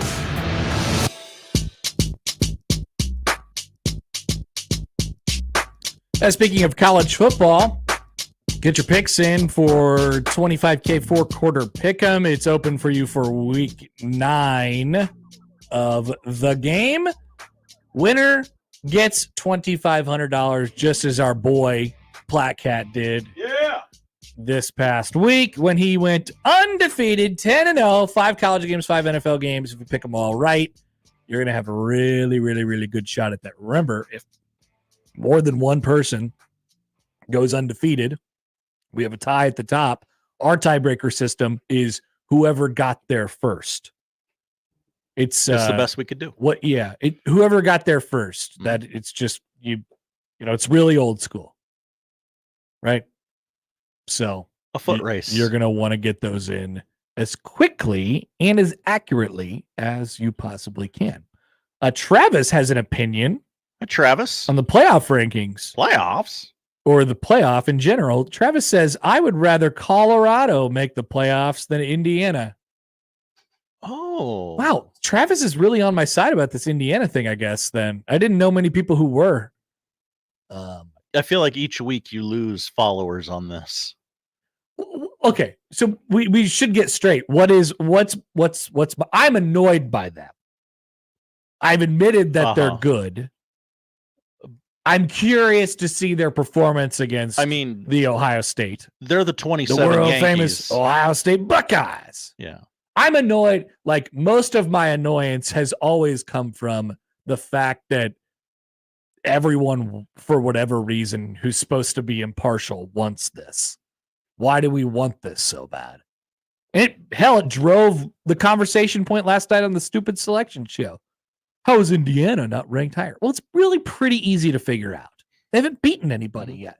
Like, as long as you could admit that to me, and we could also talk about how they're good, and we could like find a middle ground there, we can hang out. You know, we could talk about this in a realistic way. They are very much the Cam Newton Auburn team, where they started with everyone thinking so low of them that they had to rise through the ranks throughout the year, and that took longer than if, like, I don't know. Yeah, but did people want the Cam? Yeah, I guess people kind of wanted the Cam Newton Auburn thing to happen. I don't know if the media wanted it or not, but the media definitely wants this. It was one of those things where, well, you just started from behind the 8 ball so bad that you got to work your way up. People love when new and fun things happen. Well, why don't you all go be fans of the Big 12? There's a bunch of crazy crap going on over there. It's going to get wackier too, I think. BYU is probably going to go undefeated. I've seen people asking over the last several days, like, oh, well, is it possible that, if BYU takes a loss and they win the Big 12, that they could still, not get the bye and Boise State could get the bye? And everyone's like, no, that's ridiculous. Please don't be stupid. But there is a very fun outlier. Travis mentioned Colorado. There is one team that doesn't have much to do with the rankings. In fact, they came in the initial rankings last night at number 20. Colorado did. Colorado. But Colorado, if they get another loss from Iowa State, who plays Kansas, Cincinnati, Utah, and Kansas State, Colorado would be headed to the Big 12 championship game if they win out as well. Not that they don't have challenges too, at Texas Tech this weekend, Utah at KU, and home against Oklahoma State to finish out the season for the Buffs. The winless in conference, Oklahoma State. That's right. Didn't Absolutely. see that coming. I did. Absolutely. Well, maybe not that, but fraud. We knew that they were a fraud. I thought they'd just hand the ball off and win. So Colorado, there's a world where Colorado finishes 10-2, Iowa State finishes 10-2, and it's the Buffs in the Big 12 championship game against the Cougs of BYU, and Colorado is playing for a chance at the college football playoff. Fun times. Do you agree? Oh no, I agree. It would be fun. I'm actually like I'm over hating them at this point. We've talked about this briefly before. I just don't. I'm kind of root. Maybe some of that comes from Nebraska, like beating them. So it's over, and you won. Definitely, I'll admit that for sure. But also Nebraska's, I don't know. They've slid off here, right? Like they've slid off a little bit here, and we're not sure about the way that they did it. The way that they are building a program, and hell, we're not sure about Colorado either. But I think it's a lesson to everybody. Like, hey, if you can catch lightning in a bottle and get hot, and whoever you play, Nebraska, like that's going to be, by the way, the story of this season. Obviously, the offense has gone completely sideways. But the story of this Nebraska season is that they probably should have gone 10-2, and they're going to barely end up making a bowl game. if that. And they could have been fighting for a spot in the college football playoff. So we look at that and we say, man, I'm kind of jet lag. I kind of like that. Like I like the idea that you can do that. That if we end up getting into our conference championship game or whatever it might be, then we're going to have a chance to be in the college football playoff. I wouldn't say, Buff Josh, that I'm on the bandwagon of CU at the moment. I wouldn't say that, but I'm not offended by their presence in the college football playoff. I think that would kind of be fun. Oh, whatever that makes me, I don't know. What if Colorado had to play Indiana? What would the media do? That would be disaster. I'm not sure what would happen in that regard. Not sure what would happen. But the Colorado playoff is indeed possible. It's indeed possible. The Big 12, I think, is going to get messier before it gets clearer by season's end. Probably. I don't know if BYU is going to run the table. Oh, yeah, I don't either. Like, so you go back to go at Arizona State, who hasn't lost a home game in conference. Oh, stat. Mm-hmm. Nice stat, Josh. Well, they're just straight up 4-0 at home. I'm sorry. Houston, they picked off Iowa State this past weekend. Houston, I feel like I checked in on the Big 12 after like 3 weeks and thought I knew everything. Oh, they picked off K-State. I thought I knew Cincinnati was bad. I thought I knew Houston was bad. And then I checked in like a week or two ago, and I'm like, wait, Cincinnati, Baylor, and Houston, these teams I thought were garbage, are in the middle of the conference, even the upper half of the conference. We got a backwards Big 12. Yeah. So when you look at BYU at 9, you're like, oh, well, it's an undefeated power conference team. Like, they're getting the bye. I don't have a problem with them being at 9. They haven't. No, not at all. Yeah. So whoever gets that spot out of the Big 12 is, you're probably still going to end up getting that bye because there's 4 power conferences, and you're going to end up getting that bye. And Boise is no threat to pass over whoever ends up winning that game, unless, like if Colorado is 10-2 at the end of the regular season, they end up going to the Big 12 championship game. By the time they go to the Big 12 championship game, they're going to be probably on the outskirts of the top 10. They'll be right next to Boise State in that range if Boise State is a G5 representative in the playoff. And then you win the Big 12 championship game against whoever you're playing, BYU, whatever. You're easily ahead of them. So there's no I don't think there's a world where BYU is the bye team.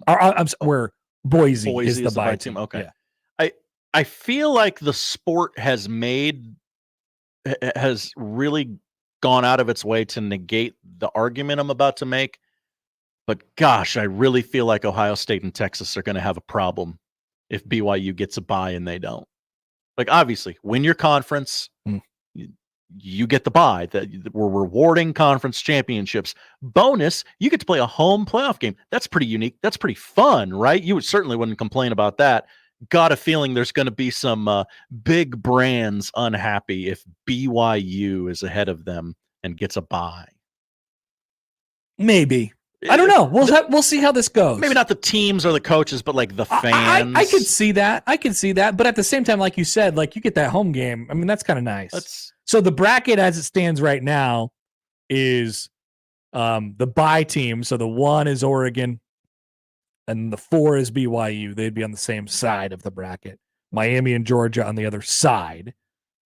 Boise State, Ohio State is a matchup at this exact moment. Winner gets BYU. So both Boise and Ohio State are like, we got a shot. So we got a shot to get to the semis. Boise would go to Columbus. Would that be fun? Winner gets BYU in the quarterfinal, and that would be at a bowl site.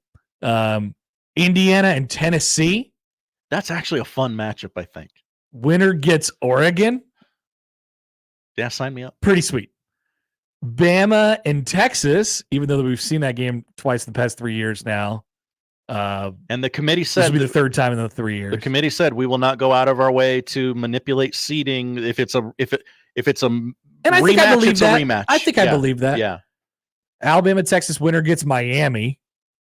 Interesting. Yeah. Notre Dame and Penn State, fraud bowl. Those two teams cannot play each other in the first round. They are both destined by God himself or herself to lose a home playoff game on the same day. Agreed. We cannot let this stand. No, this is not fair, because if they play each other, one of them has to win, and they don't deserve that. Hey, we're Notre Dame. We're 1-0 in the playoffs. Hey, I'm James Franklin. I'm 1-0 in the playoffs. Can't fire me now. But the sentence, the sentence to death that you get for winning the game is playing Georgia, probably in the Peach Bowl or something like that, and getting absolutely smacked. Yeah, that would be fun. That'd be fun. But on the other side, Penn State would get the claim, "Oh, we won a playoff game. See, we're validated. We belong with everybody else." That would be college football playoff games in the following cities: Columbus, Ohio, Knoxville, Tennessee, Austin, Texas, and Happy Valley, Pennsylvania. That's pretty good, Josh. It's a pretty good bracket. It's pretty good. Kind of like it. I like it. I like it. We're going to like it when it comes to college football playoff season. All right, let's get to some Husker stuff. By the way, I want to hear from you guys, 412-951-1620. So we never really talked about Dan Holgorsen much yesterday.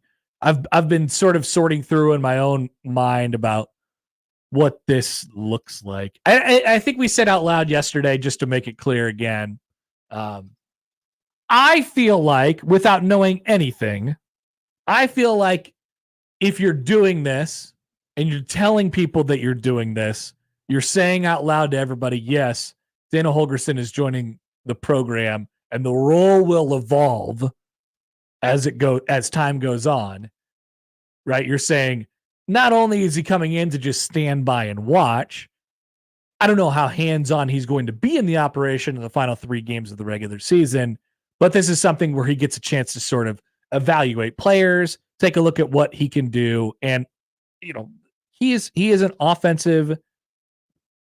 really good offensive mind, widely respected across college football as a great offensive mind, right? Has had success running the ball, even though it's called air raid. I just feel like he's going to be the offensive coordinator next year.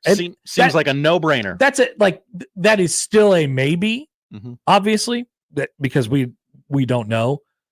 But I'll also say this, when you pair it along with he's already here, and I feel like he, is going to be the offensive coordinator next year, and we know his motivation. He wants to give it another shot. He wants to try and either be in the NFL again or whatever it might be. Like, he wants to take another shot. And you combine it with the idea of, like, you can't really bring Marcus Satterfield back as the offensive coordinator. I mean, I feel like those dots are easily connectable, right? So I don't feel like I know it maybe sounded yesterday like I was just jumping to a lot of conclusions, but I wanted to say that out loud. Like, I feel like that's happening. Marcus, now, what happens with Sat? I don't know. I feel like at this moment that Sat is probably still here. Yeah, does he get pushed back or pushed out? I think Rule likes Sat. Yeah. I think Rule thinks that he can be useful in some way, but I think he knows that he can't keep him in the same position that he's in at this moment, and so he won't.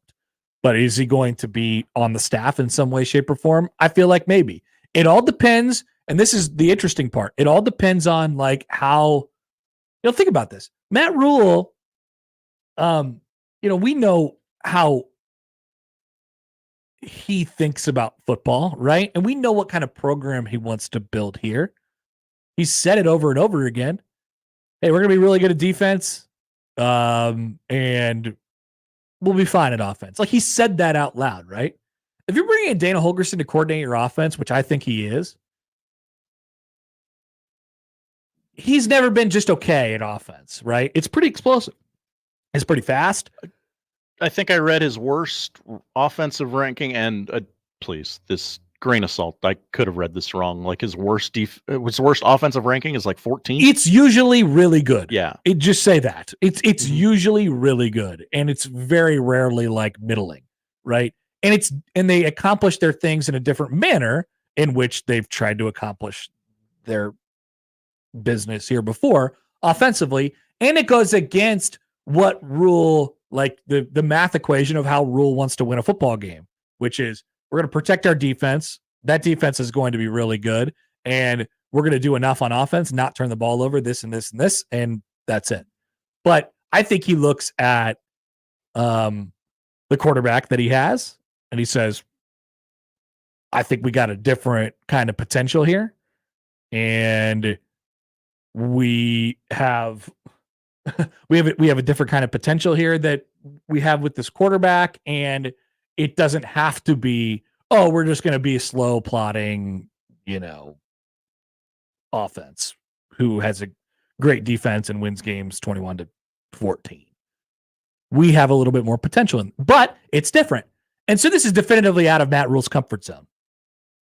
Bringing in Dana Holgorsen is definitively out of Matt Rule's comfort zone. I think, frankly, removing Sat is out of Matt Rule's comfort zone. Yes. Fixing this or telling the fan base that we are going to great lengths to fix this right the bleep now is out of his comfort zone. Yeah. That's a little bit different because he hasn't had to do that anywhere else.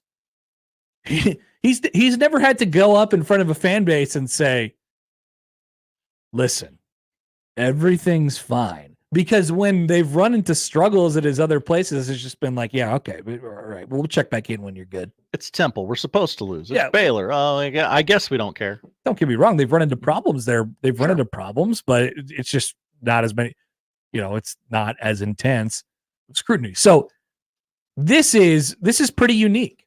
And so how does this marriage work is really interesting. What do the next 3 games look like? What does the offseason look like? And it is, if Dana Holgorsen is coordinating Nebraska's offense next year, like, how does that work? How does it work with how Matt Rule wants to play football? I mean, do you have? You want to talk about out of comfort zone? That's about as crazy as it gets, right? Do you have the players for it? Right for the offense. So you remember when? Now this is a vastly different situation. It is not a 1-to-1, because I think the one thing that we can count on Rule to do is that he can communicate. He is emotionally available to communicate, right? He'll tell Marcus Satterfield his intentions. He'll tell Dana Holgorsen his intentions. So everyone will sort of understand this. But I go back to when, Frost had to make changes and going into what ended up being his final year, and brought in Mark Whipple. On the face, we're not talking about how these people communicate and how that all worked out, because that's a different thing. On its face, you were bringing in an offensive coordinator who liked to huck it and chuck it and didn't care about the defense at all. Like, hey, look, our job is to score points, and we're going to score those points. I don't care how many yards I run for, I don't care how much clock I'm burning up. I don't care about that stupid defense. I got the ball. I'm scoring points. That's not how Scott Frost thought about football. Scott Frost wanted to run it, and he had made the adjustment to that point. They wanted to be able to choose some clock and protect their defense and this and this and that. It was an odd marriage. It was an odd marriage because Scott Frost had failures to communicate and got sad that he wasn't calling plays. He was so sad. He was so sad, but that's a different thing. That's mostly why that didn't work. This marriage has a chance because Rule, I think, is a communicator and can do all those things. But the football marriage is hard. If that's the case, the football marriage is hard and different and not in his comfort zone. Right? So I wonder how that looks. I don't think we know that. I don't think we will know that for probably a while. Are you supportive? I saw, just quickly before we get to Mitch here, saw some people who were like, you can't have this guy coordinate the offense. Are you kidding me? Air raid, Big Ten, It'll never work because it gets cold here. Yeah, are we over the how it looks thing? Yes. Okay. Just wanted to make sure. We're over the how it looks thing. I think there's so many teams in the Big Ten that you don't necessarily have to play a certain way. Now you have to, if you're going to do something different, you got to do it really well. Yeah. So later on, I want to talk about this. This is an extension of the conversation. Can Nebraska out-scheme its own mental problems? You got mental problems, man. Yeah, man. Okay, so when I say this, it's going to sound weird. Nebraska's offense isn't its biggest problem. I tried to explain this yesterday. I don't know if I did a great job of articulating it.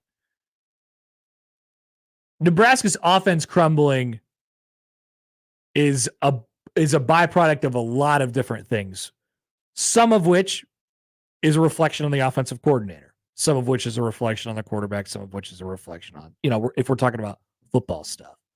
But I think, a lot of it still is the kind of woe is me, is this going to work? Basically, Nebraska has I tried to think of better ways to say this last night in my head, but the word that I kept coming back to was focus.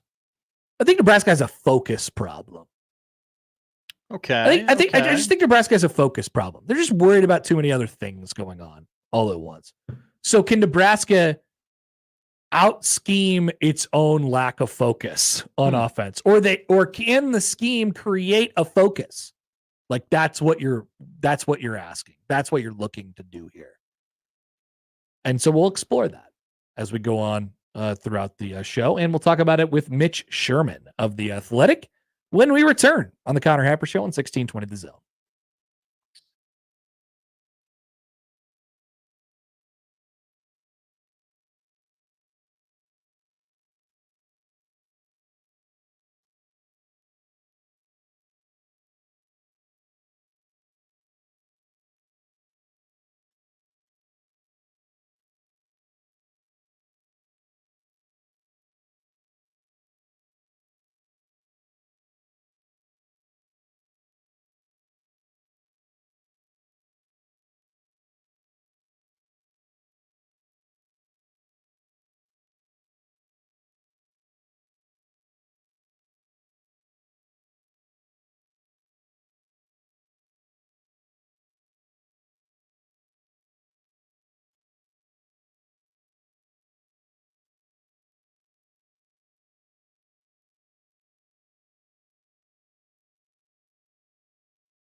Who do you want to talk about first? Mitch Sherman, The Athletic. He can play. And we need people that can play. And we'll never be royals. Let me live that fantasy. Oh. Mitch Sherman, The Athletic. On the Connor Happer Show. On 1620, The Zone. He can play. All right, we're joined now on the 42 Degrees The Source hotline by Mitch Sherman from The Athletic. Mitch, good morning. How are you? Good morning. Good morning. I am okay. How are you? Good. Joel says, by the way, I love a bonus Locked On Nebraska pod. That's what we're doing right now. We should throw this on the feed. Oh, sure. I see that. I saw that message. I wasn't sure what he was talking about, but I get it now. That's this interview. You're in it. You're living it, buddy. This is it right now. So let's be a part of it. Yeah, let's give the people what they want. So we were just talking about the topic du jour, Dana Holgorsen, and some of the mechanics of how that works. And basically what we got to is how, I guess, out of rules comfort zone from a football perspective, Dana Holgorsen seems, right? Just in terms of style, in terms of like explosiveness. And the question that I got back a whole bunch of times was, all right, well, why can't Nebraska have a good offense and a good defense at the same time? And I guess I'll ask you that question. Why not? Or I guess what do you look at as being some of the football challenges with this potential marriage? Well, first, it can have a good offense and a good defense at the same time. You don't have to be limited to picking one over the other. Now, I agree, but like the way you operate. I was going to get to it. Yeah.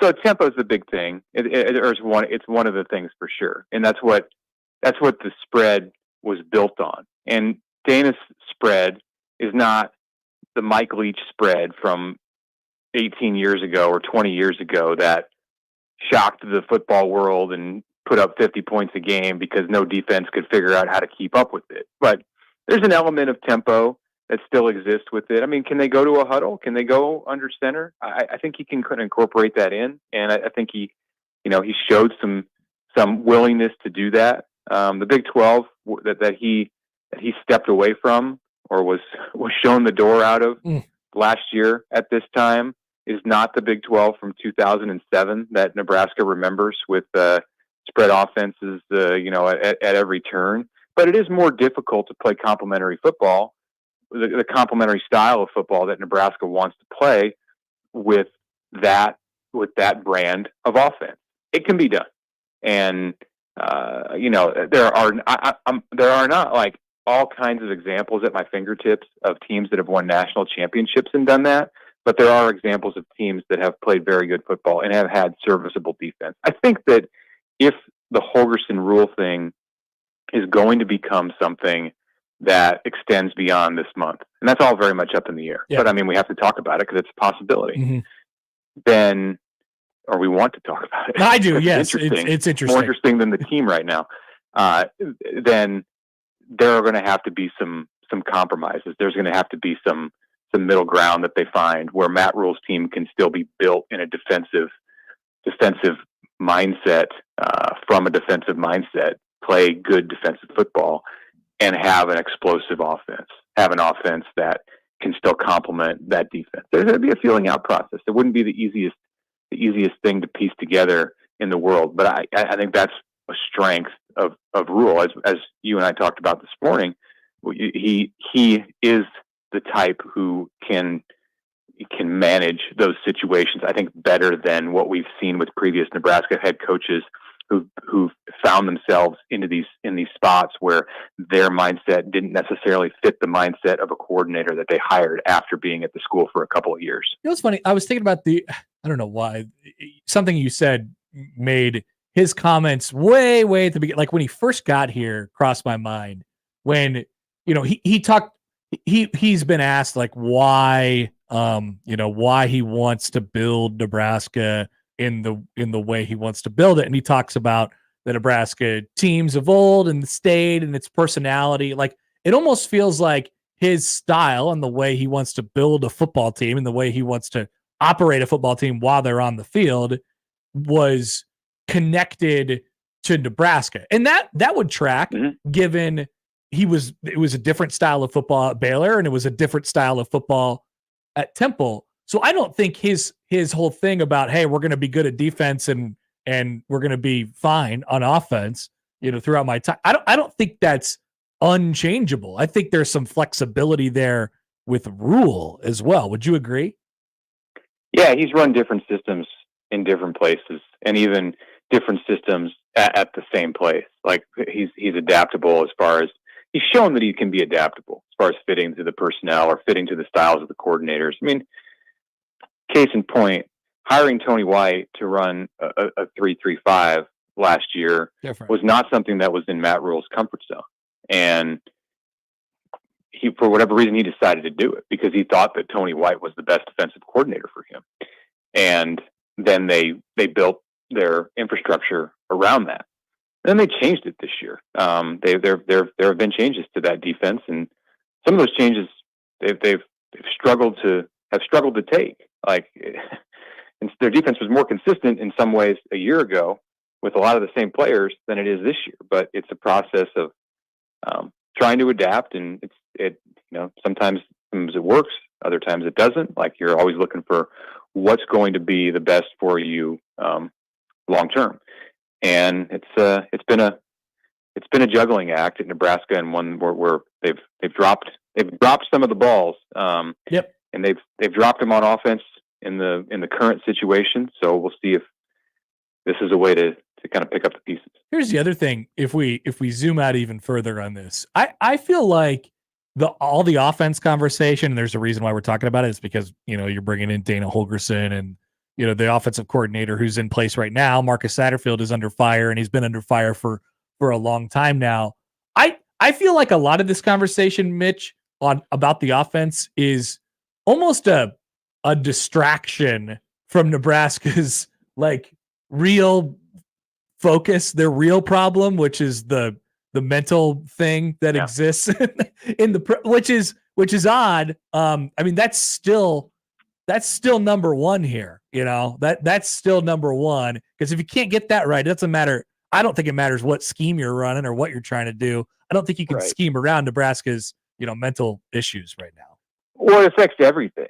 Okay, I mean, it affects the offense and what success they might have on the goal line in a must-score situation, or how they're gonna respond to a drive that you need to win or tie the game in the fourth quarter. It affects the defense and getting off the field on third down. It affects the special teams and executing important plays like an extra point to stay ahead by 6 in the fourth quarter, or a punt or a return or whatever it might be, a kickoff that should sail out of bounds and you run out at the 1. Like, it affects all parts of the game, the preparation. So yeah, it's like a black cloud over the program. Absolutely, it's a bigger overall issue than the offense, and then it plays into the offense. Like, part of the reason I think that Nebraska's offense has struggled and is struggling goes back to the mental block. But there's also like a chicken and egg thing too. So I asked the question right before you joined us here. Like, can Nebraska out scheme its own? I hate just referring to it as mental problems because that sounds weird, but like I called it a lack of like focus. Can Nebraska out scheme that, or are they hoping that it's more focused scheme? It's more focused play calling, whatever it might be for the final 3 games here, can lead it to overcoming their lack of focus. Do you know what I'm saying? Yeah, it's a vicious cycle. Yeah, I don't know. I don't think you can scheme your way out of a psychological disadvantage. You have to do it. You have to get into that moment, and you have to be strong. You have to find a way to summon the confidence. It has to go back to your preparation. it's not just like, hey, we're going to dial up this play and it's going to work, and then we're all going to feel good about ourselves. Yeah. Like it has to be more organic than that kind of a strategy. So no, from that standpoint, no, I don't think that the answer is entirely about going out, getting a new voice, someone who's innovative offensively, and saying we're going to plug in your scheme, and then it's all going to work, and we're all going to feel good about ourselves. Like that's not the formula to success. And I'm not here saying that there is benefit in bringing in a fresh perspective. There can be a lot of benefit to that, and it can be one of the underlying factors that leads to that confidence swinging back in a good place. But it has to come from within the locker room, within the players, and that has yet to happen consistently. What do you think the next 3 games look like from an offensive standpoint, as far as Dana Holgorsen's impact on any of it, and what Nebraska sort of chooses to be here in the final 3 games? I think there'll be a stronger commitment to the run game. Nebraska still has a largely healthy group of running backs. Actually, Nebraska's pretty healthy on the offensive side throughout.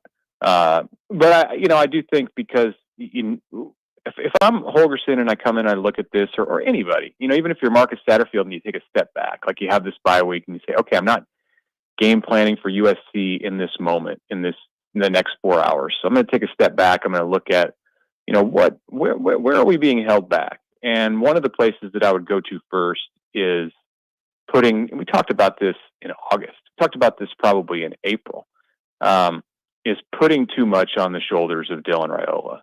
And the freshman was always going to be able to be a key, effective piece in this offense, as long as you weren't asking him to do too much. And I think that they've done that at times in recent weeks during this losing streak and even before it. And so I would figure out a way to be very intentional in just allowing him to be a piece. And then if he gains some confidence because you're scoring points and he's handing the ball off and you're scoring touchdowns, then great. Then you give him more of a role and having weight on his shoulders. But that would involve running the ball, and it remains to be seen if this team is capable of doing that consistently. I mean, you can't change everything over the next 3 weeks. There will not be a new scheme. No. You can tweak, and you can change your focus, and you can like reshift some of the objectives. But as far as the offense itself, what it is, that's not going to be different. All right, Mitch, we will let you go. Lot to follow here in the final month of the season. Appreciate you taking the time as always. We'll talk to you later. Absolutely. All right. Take care. Mitch Sherman of The Athletic and of the Locked On Nebraska podcast. I heard they got great merch over there. Bonus episode. I don't know. Yeah, they just sent me this. I don't know. I don't think they'll send it to you. But I really like the pod. Thank you. Okay. That's all I have for you. I like that. That's a good thank you. Okay. I like that. Personal thank you. I'll if you say you like the pod, I'll thank you. How's that? I like that. That's what I got for you. Good bit. John comments in on YouTube. Hi, John. I wonder how much Holgorsen is making for this gig. That's a good question. Yeah. I don't think, now, to be honest, I don't care, because people get all stressed out about money, and they got it. Yeah, it's fine. But the money would probably tell you a little bit about how much responsibility there is, right? So that's why I'd be curious. That's why I'd be curious at the moment. Any tea leaves we can read on that? Like, oh, that means he's going to be doing this and this and this. Yeah. Mitchell writes in on Twitter. Hello, Mitchell. Says, doesn't take a football genius to recognize that subbing on every offensive play is holding us back. Like, I think, once again, 2 things. Nebraska's offensive operation just could be a lot better. I still, and so once again, we can get into this later, but like, the hope would be, if you follow that logic, all right, let's tone back the operation. Let's make things simple. Let's make it simple for Dylan Raiola. Let's not, let's just pick a running back and go instead of subbing them in and out let's not ask too much of all these people. Let's just find a couple things that we're good at and do those things. Does that make the lack of focus go away? Does that make the mental problems go away? I don't know, because Nebraska has shown at times this year that it can be a good offense. And it's like, whoa, what the heck happened? They got into this zone. And it's got can you get that all the time? Or is there always going to be in the back of your head this, when's it coming? When's it coming? Because you can't trust the team right now. You can't trust it. You can't even trust the defense. We love the defense. You can't trust them. I trust nothing right Trust now. nothing. Trust nobody. So big time vicious cycle, chicken of the egg situation. No doubt Nebraska's offensive operation could afford to get better. But I don't think that's their main problem. The offensive coordinator is going to get fired, though. So, yes. Yeah. They tend to be in those late game situations that, hey, if you... And they never score. Right, but they get there. Even so when the offense is... But even when they've had good offenses, Uh-huh. even when they've had good offenses, they still don't score. Right. Or not, non-focused offenses, they don't score. But they're scoring enough to stay in these games and make these fourth quarter comebacks. And then once they kind of realize what the situation is they're in, they're there like, you go. Oh, it's poo-poo pants time. Exactly. All right. An opinion bag is coming up at noon. Send in your opinions. We have Ted and Wally's. We have ice cream. Free ice cream. Free ice cream. Those might be the three best words that we have. Free beer, free ice cream. We don't have any free beer, but we got free ice cream. All you got to do is send in an opinion, and Josh will decide if it's worthy of ice cream or not after today's show. Send those in on Twitter or wherever else you'd like to get in touch with the show. But first, the odd news coming up next on 1620 The Zone.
And now we've reached the point in the show where Josh Odson reads the peculiar, the bizarre, the comical, the odd news with Odd Son.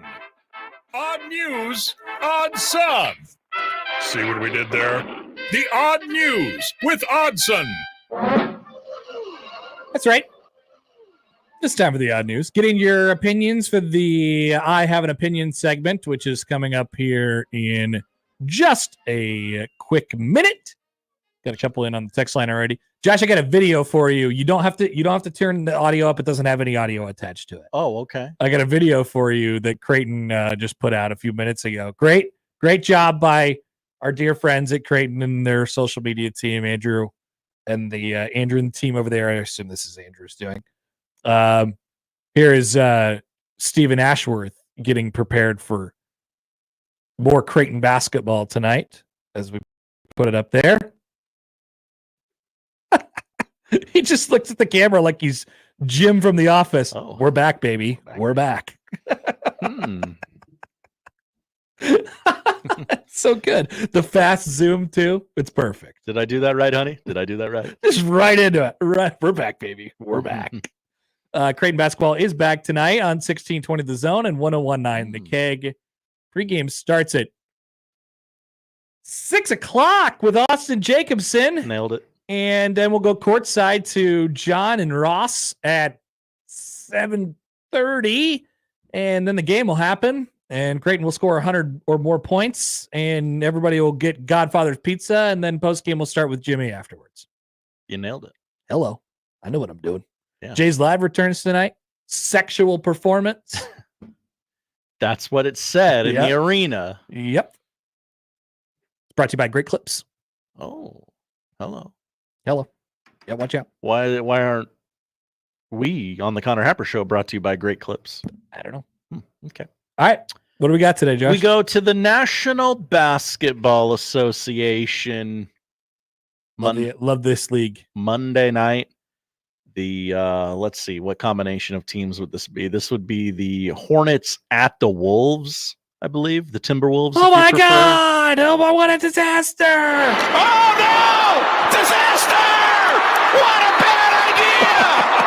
Oh my goodness! You mean those Hornets? Those Hornets. That man, Eric Collins, had some thoughts about the Target Center crowd.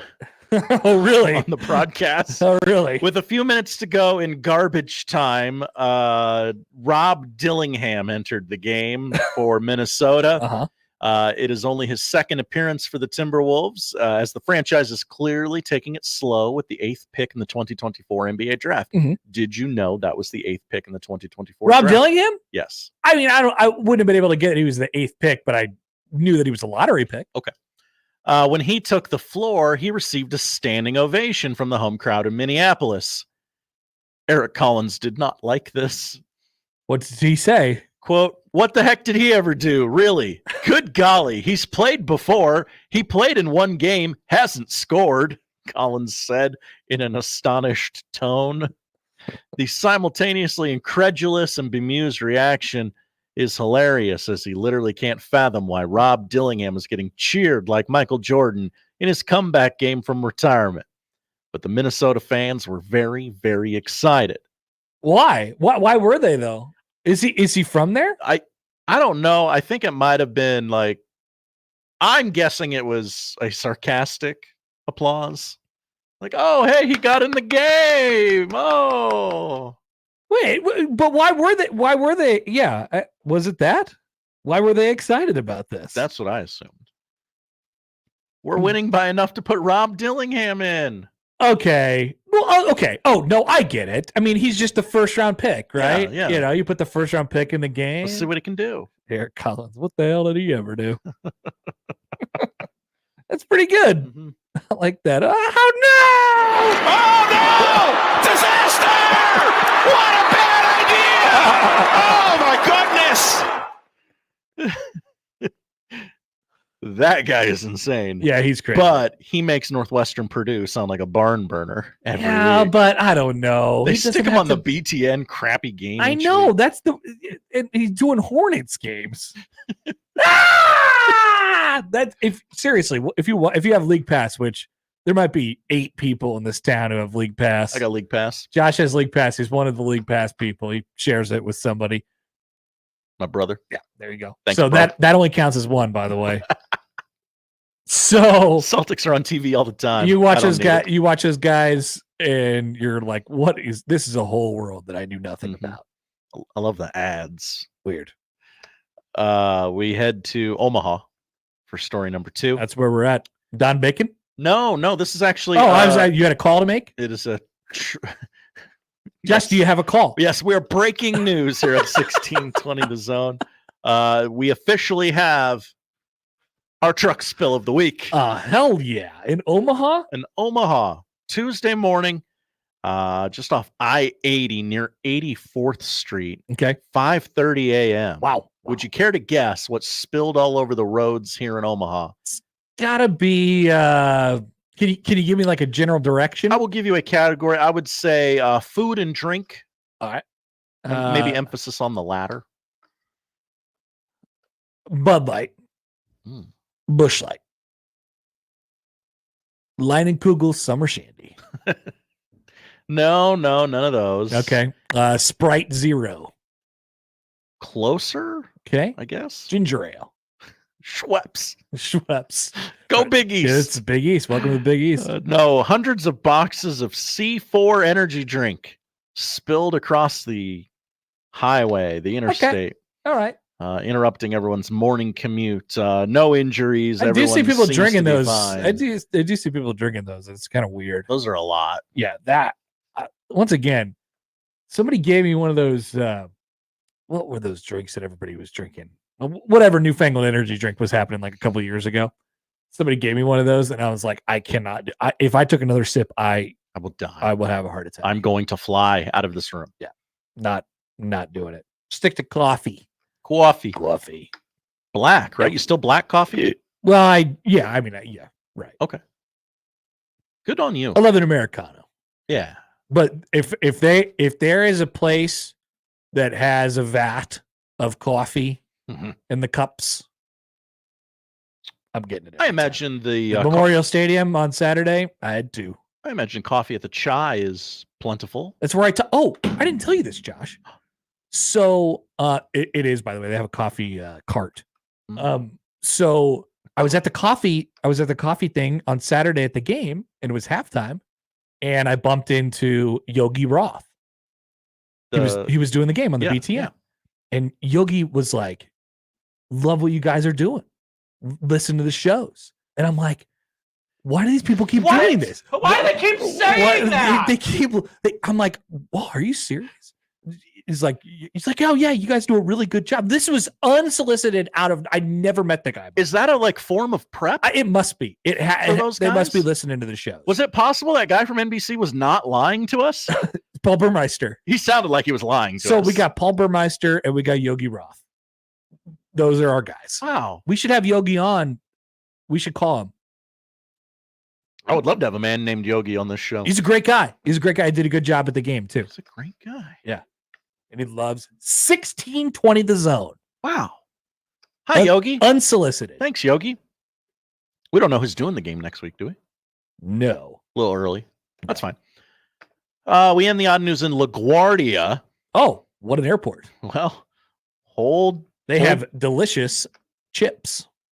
I got chips. What kind of chips? Like New York chips. I don't know what that means. Potato, tortilla. No, like a bag of chips, It's like you eat it with your sandwich. Like kettle chips. Okay, a potato chip.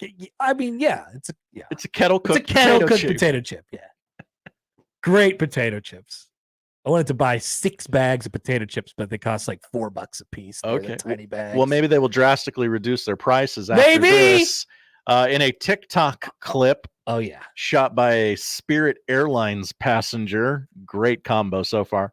A raccoon is seen. A raccoon is seen falling through the ceiling at LaGuardia Airport. That happens. Desperately clinging to a wire hanging from a gap in the ceiling of Terminal A on Monday before making a dramatic plunge to the ground. Another video shows people freaking out, shrieking, and scrambling to avoid the raccoon. They just redid LaGuardia. It's lovely in there now. Well, travelers to Big East games would know this. It's lovely in there now. Port Authority Police Department tells TMZ they tracked down the raccoon safely released it outside, and thankfully there were no injuries or further sightings of the raccoon. Wide open at LaGuardia these days. I don't know Really? I don't know how the raccoon would get into the place, but it's a nice new place. Looks great. Good flow. Well, hopefully great convenience stores, good walking airport. They got a Hudson News. They had Hudson News. They had many Hudson News. Sure. I got a Shake Shack at like 9:30 in the morning last time. Hello. I was there. Yes. Like, can I have a burger? Yes, you can. Hopefully, when Epley reopens after its massive remodel, thanks Don Bacon. Did you see they're putting the glass panels on the overhang? Oh, we're doing glass. Yeah, not balcony. We are back. Yeah. On the Hopefully, overhang. there's no raccoons. Yeah, that would be bad. Seal that building up. Thanks, Josh. Thank you, Connor. That's the odd news. Get in your opinions. It's time for the opinion bag. I have an opinion. That's right. Coming up next, I will be reading these more carefully today before I read them out loud. We're screening. We will be screening more heavily today. Okay. Coming back on 1620 The Zone.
This is the I Have an Opinion song. Haven't done an intro yet. Need to get on that. Yeah, that's right. What an open. What an open. Beautiful open. Let's see if you have an opinion on this, Josh. Oh, okay. All right. So, do you remember tiny baby coach Shaheen Holloway? I do, yes. Small in stature, but big in heart. He brought St. Peter's to the Final Four that one time. And then immediately left. Immediately went to Seton Hall. Yeah, that's it. And now he has lost his best player to St. John's. But that's different. That's a different story. Here's a story with Shaheen Holloway today. When they played on Monday night, on opening night in college basketball, reporters noticed that he came into the press conference with a cast or a splint on his wrist. And Shaheen Holloway did? Shaheen Holloway did. Oh. Yeah, he's the coach. Yeah. And he said, I think I broke my wrist at halftime, he told reporters. And then he was asked, how'd you do that? And then he said, quote, coaching stuff. Terrific. That is pretty good. How'd you break your wrist? Coaching stuff. Coach stuff. That's a pretty good coach move, isn't it? Love that. Absolutely. Hey, I'm a 48-year-old man and I don't know how to contain my rage. I hit something in the locker room at halftime. I love the Big East. What a conference. What a conference. Any documentaries dropping? Yeah, today or seriously, where's the drama? Yeah. You look good in orange. All right, here we go. It's time for the I have an opinion segment. I don't have an intro yet. Yeah. All right. Josh, you got anything on deck here? Yeah. Well, yeah, we got lots on deck. Okay. Let's begin in the YouTube chat. All right. Star Wars Fiend. I have an opinion. Carmelo Anthony was the best pure basketball player to never win an NBA title. What's a pure basketball Just player? a guy, just a scorer, just a walking bucket. Oh, boy. That's a large pool of people who never won a title. I will say this. The Mellow... So I assume that Star Wars Fiend is in the Mellow Hive. The Mellow Hive is as strong as any hive. It is a very strong hive. People who defend Mellow will stop at nothing to defend Mellow. They will super defend Mellow. I liked Mellow. I thought Mellow was fun. I thought Mellow having a really, really good career and then not winning a title was actually pretty mellow, stay mellow. But he won that title at Syracuse. I just thought him not. Yes, that's true. That's true. Great college player. And him having that really long career, which he ended up playing for 400 teams and being a guy who just. How would you describe the end of Carmelo Anthony's career? He was still Carmelo, but just like a way worse version of Carmelo, and he would Mellow light. It was just really odd. But I'm okay with that. Star Wars Fiend follows up. He says, "Look at the career Connor came out with Braun, Wade, and Bosch." No, I know. He was great. I loved Melo. Wow, I really do forget about Carmelo Anthony being a member of the Oklahoma City Thunder, Houston Rockets, Portland Trailblazers. Yeah. Which he played well enough there to parlay that into a stint with the Lakers. Oh, yeah. LeBron signed him up at the end, didn't he? Yeah. Forgot about that, too. First team All-American for Parade Magazine in 2002. Remember Parade Magazine? I do. Yeah. And they were ranking high school players. Yeah. So some people are mentioning D Rose and Charles Barkley. Melo's a better pure basketball player than both of those guys. Yeah. He does many things. I think if I'm understanding what pure basketball player is, then yes. Like D Rose was an awesome. MVP. D Rose was awesome. But okay. Yeah. Sure. What an opinion. Thank you for that opinion, Star Wars Fiend. Sal goes next on YouTube. I have an opinion. All right. First-time champions will win the CFP and the NCAA championship. Example, Oregon in football, Purdue in basketball. You think Purdue's going to win the title this year in basketball? I don't know if he means that or just a first-time champion, and that was the school he chose to use as an example. Okay. So who do we have in the... Now, that would mean BYU is not going to win the football title. That's right. They are a past champion. People forget. Ohio State's won a title. Georgia's won a title. Miami's won a title. Texas has won a title. Penn State has won a title. Tennessee has won a title. Notre Dame has won a title. Notre Dame has won a title. Indiana, BYU. Well, BYU has. So Oregon would absolutely be your best bet there. Indiana would be your next best bet. Mm-hmm. Ethan says Oregon isn't winning the Big Ten. Well, here's the thing. Hello. They don't have to. Yeah. I mean, they could not win the Big Ten. It would be nice. It would be easier. And win the national championship. Yeah. Right. All right.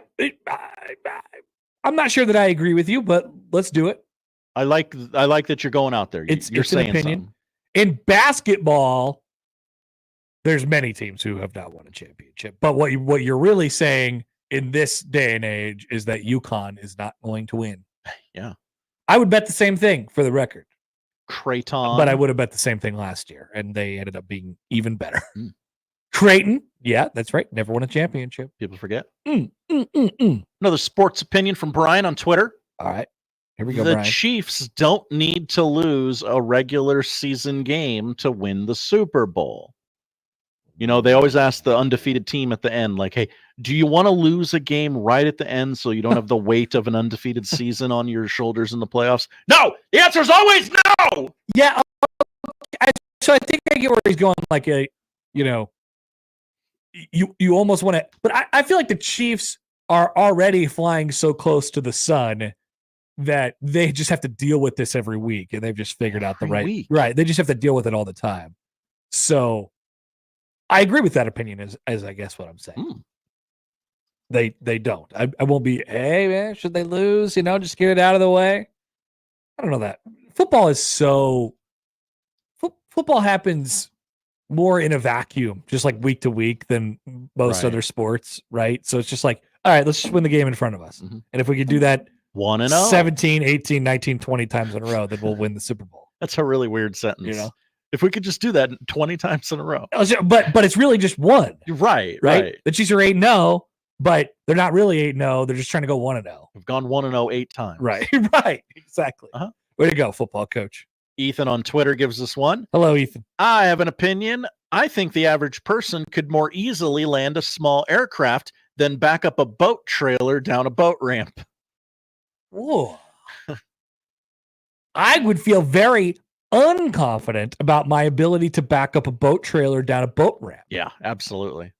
But really, what is so challenging about it? If you already have the boat and you're like, at what point are you leaving me?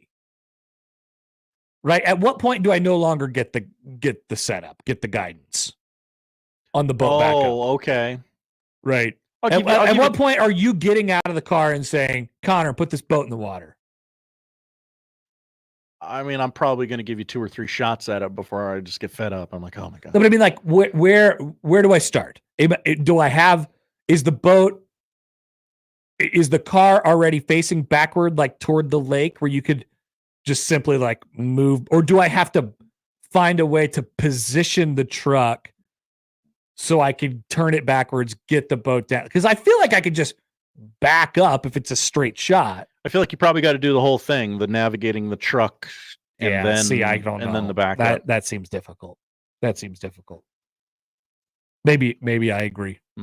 Maybe I agree, Ethan. Okay. Declan has an opinion. All right, Declan, here we go. I have an opinion. Nobody actually likes strawberry milk. I like strawberry milk, but I would never get it. I would never drink. I just don't really drink milk. I don't really drink. If I'm going to choose milk and I'm going to choose a flavored milk, I'm going to go chocolate. My rankings of milk are white strawberry chocolate. Oh, really? Yes. Wow. But I would never buy anything else than white milk, and I would rarely buy white milk. I don't really buy milk that much. I don't really have milk. I don't drink milk. I don't need milk. I don't eat cereal. I turned 18 and I stopped drinking milk. Yeah, it's kind of how it goes too. But like when I was a kid, and they would give you the option of the bottle of milk or the carton of milk at school, and it would be white chocolate or strawberry. There would be days where I would get the strawberry milk. I like the strawberry milk. Wow. I was 2 chocolate milks every day for lunch. What do you think about Neapolitan ice cream? It has a place. Absolutely. Yeah. I think we maybe have talked about this before. Like sometimes I would go into the Neapolitan ice cream, fresh bucket of Neapolitan ice cream, Blue Bunny, and just take one scoop and just run it right down the strawberry. Okay. Right down, because I like the strawberry ice cream. Sometimes you're not feeling all 3, but you have all 3 at your disposal. That's right. Okay, that's fine. That's a fine opinion because I know what you're going after. I know what you're trying. I know where your heart is. Travis, leave it to Connor to have a weird take that strawberry milk is better than chocolate milk. Yeah, chocolate milk. I don't need chocolate milk. I want chocolate milk. What about this one from Joel? Did you see this Joel one? On Twitter? I don't get it, I guess. Okay, read it though. I have an opinion. Super chats are just OnlyFans for the media.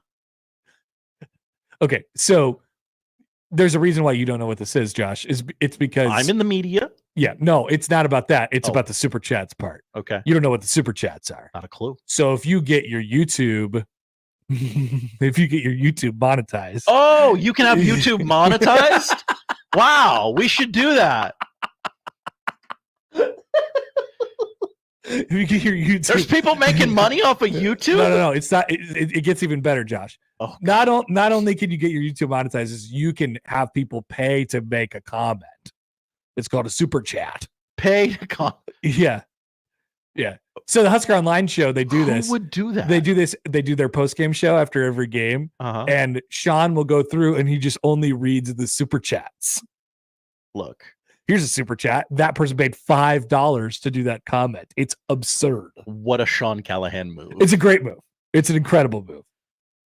Does it show up different? Like, does it stand out more amongst the other comments? Yes, it does. Okay. Yeah.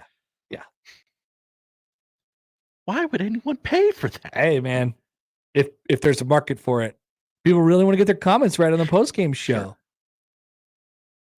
That's what it is. Mike says if y'all go to Super Chat, I'm out. We're not going to Super Chat. No, there's zero threat of us going to Super Chat. Trust me. Zero threat. Trust me. Not going to happen. We've tried to get YouTube monetized for 2 years. I don't know how Mr. Beast does it. We're not going to get a Super Chat. All right. Should I go to the text line? Yeah. Rip them. I have an opinion. This is a football one. From early in the season, if Satterfield and Rule would have designed a heavy package inside the 5-yard line or so and just drove it down the throats of the competition with Harburg, rather than worrying about making Dylan Raiola happy, the season would be much different. Just win. I agree with that last part. Just win. There is an element of making Dylan Raiola happy. Obviously, it has. Sure. A lot of stuff going on. Dylan, by the way, this just came across. Dylan. Semi-finalist. Dylan. Semi-finalist for this year's Sean Alexander Freshman of the Year Award. Oh. What is that? I don't know. I hope he wins. Remember Sean Alexander? Yes, I do.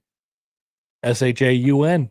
That's right. Had that one good season, the cover of Madden, and then you never saw him again. He was really good with the Rams. He was on the Rams? He was on the Seahawks. That's right. Was he on the Rams too? I don't know.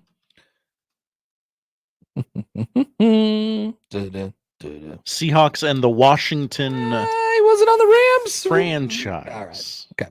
Jeff. Hi, Jeff. I have an opinion. In the year of our Lord 2024, we shouldn't have to wait in line to vote. What's the alternative, Jeff? You just want to vote on your phone. That would present all sorts of problems. I walked into my polling place yesterday, and there were less than 8 people there. It was awesome. I realized I waited in line for 0 seconds. There were 900. I felt like I was walking into a restaurant that hadn't seen a customer in a week, and all the servers were standing at the front door. Hi. Oh my God! Can I get you anything? Would you like a hot coffee or a tea or whatever? Anything, Which you could pick whichever voting booth you'd like to vote in. They're all open. Shug. Yep. I only waited in line because I went right when the polling place opened. I didn't know it was right when the polling place opened. I found that you just got to be, you got to find a way to get real productive in between the hours of 3 and 5 p.m. Nobody wants to do anything in between 3 and 5 p.m. There's a market inefficiency there. Like go to Costco Go to Costco at 3. Go vote at 3. I'm done. Nobody's anywhere at 3. I'm still here at 3, but I'm done working. Like I'm just get out of there over it. and somehow power through and do like 2 more things, and then you'll be done with your day by 5. That's my opinion. Chris, I have an opinion. flying too close to the sun there, Venmo Chris. We're just gonna not. Gotta be careful. Not today. Not today. That's Baymon with an opinion. Hi, Baymon. Taco Bell going retro and bringing back the beef Mexi melt and the green burrito is the greatest thing to happen to fast food in decades. What's the green burrito? It is. I'm interested. I want to get it right, so let me look this up. It is an old menu item. Loaded with savory refried beans, crunchy onions, shredded cheddar cheese, and green sauce made with green chili. I love a green sauce. Yeah. Love a green sauce. They got it. I got some carnitas going right now. Hello. And just throw a couple diced onions up, like just some diced onions on there, and then a green sauce. Bang. Taco. That's a hell of a taco. Hell yeah. All right. Back to the text line. Well, I have opinions from Michael. Do we read all these? Hi, Michael. They seem to be on topic. Skim them. Make sure we're going to be safe. I think quarterbacks are rushed way too soon, both pro and college, to be something they are not. Great take. Understand the throw the guy in the fire mentality. It's the only way you learn. But what happened to being a backup or sitting first?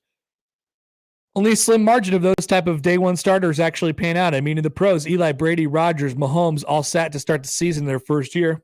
Now the guys are starters day one and get their career ruined when it might not need to be ruined. They just need to develop. Bryce, Pickett, Fields, Lance, Richardson, Mac Jones. I could go on, but you see my point. While very few like Burrow, Lamar Jackson may pan out, is the risk worth the reward? Also, Kenny, Chuck, Ernie, and Shaq need to be on the coverage for election night. Kenny will run to the board. Chuck will provide valuable takes. Ernie will keep them in check, and Shaq will joke about whatever's happening. Would watch the hell out of that. No doubt. I'd watch those guys do anything, I think. No doubt.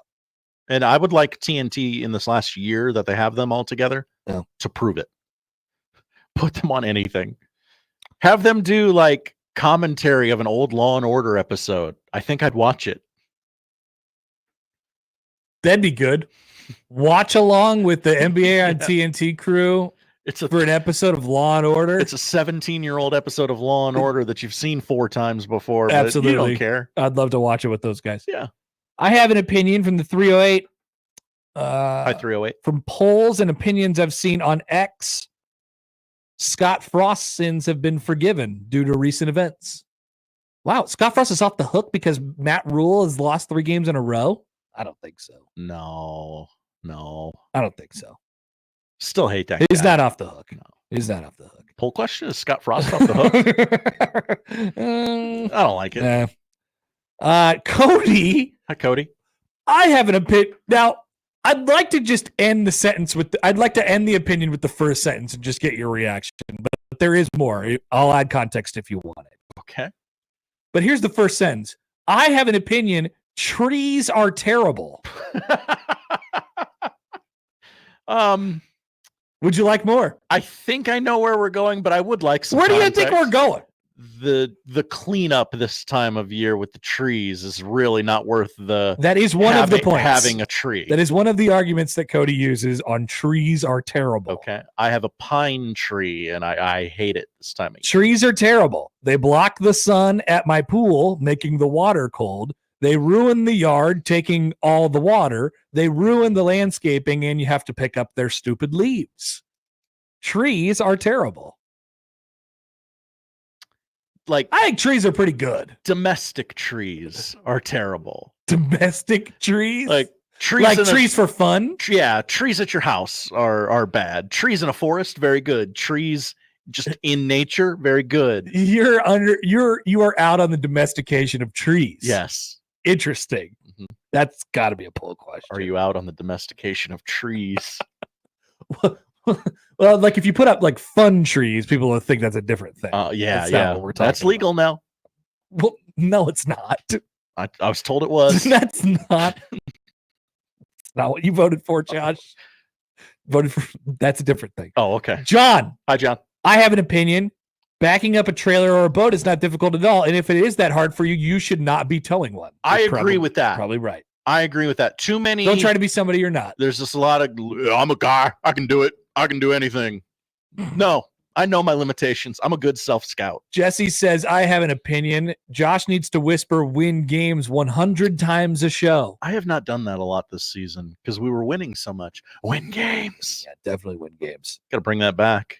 Pedro. Hi, Pedro. I have an opinion. Mike Riley is a better coach than Scott Frost, and birds are really drones. Birds aren't real. Birds aren't real, and Mike Riley was better than Frost. Venmo Chris, I have an opinion. I'd love to. He follows up on his opinion from earlier. He had to. We didn't read that opinion. He had to retool it. We can. No, it's a completely different opinion. Okay. I love Nebraska football, and while disappointed by the results over the last few seasons, we should not let a game be played.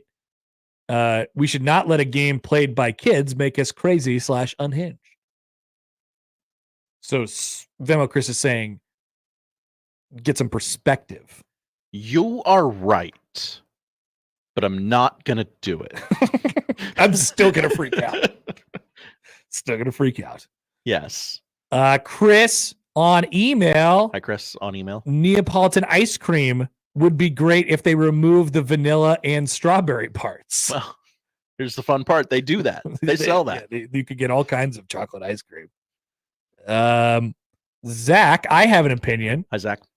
Despite seniority and NIL packages, Nebraska's top 4 wide receivers for the rest of the season should be Barney, Lloyd, Coleman, and Carter Nelson.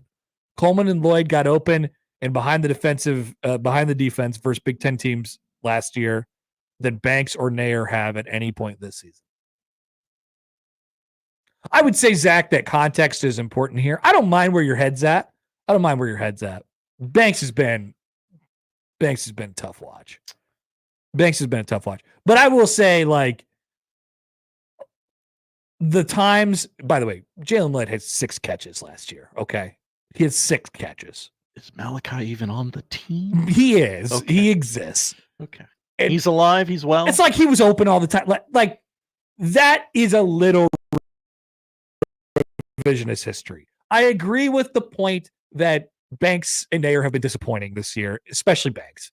But that's a little revisionist history. Also, once again, Jalen Lloyd had 6 catches last year, and Lloyd, like, what they did to get him open was like a pure one read. Here's the play. It's like the thing that you call in 8th grade after running 42 run plays in a row. And you're like, all right, here's what we're going to do. We're going to catch him by surprise. And we're going to go throw a 50-yard touchdown. We better get it right. He's the one guy you have the option to throw it to. And yeah, he did get by people. But nobody's like, he's open because nobody thought Nebraska was going to pull it and throw it. Right. You know, so context matters. But the main point, I think, is that Banks and Nair have been disappointing, which I don't know. There's some give and take there too, because I don't know. I watched the last game. Those guys were open. I've seen many tweets that said, what is going on? These receivers are open. They're open. Yeah. A couple thoughts on the opinion about trees. Okay. Tree debate. Colin in White Plains writes in. Hi, Colin. Not many trees out there, probably. In the concrete jungle. Your trees are like buildings. Mm-hmm. Josh is out on the domestication of trees. Though you live in Nebraska where the wind never stops, I have an opinion. Domestic trees over constant howling wind every day of the week and twice on Sunday. Oh. Hadn't thought of that. Was really just outraged by the cleanup it causes. Yeah. How about you see the forest for the trees, yeah. Josh? I don't know. I've got devices in my home that make noise. I've got televisions. I've got radios. I think I could beat the howling.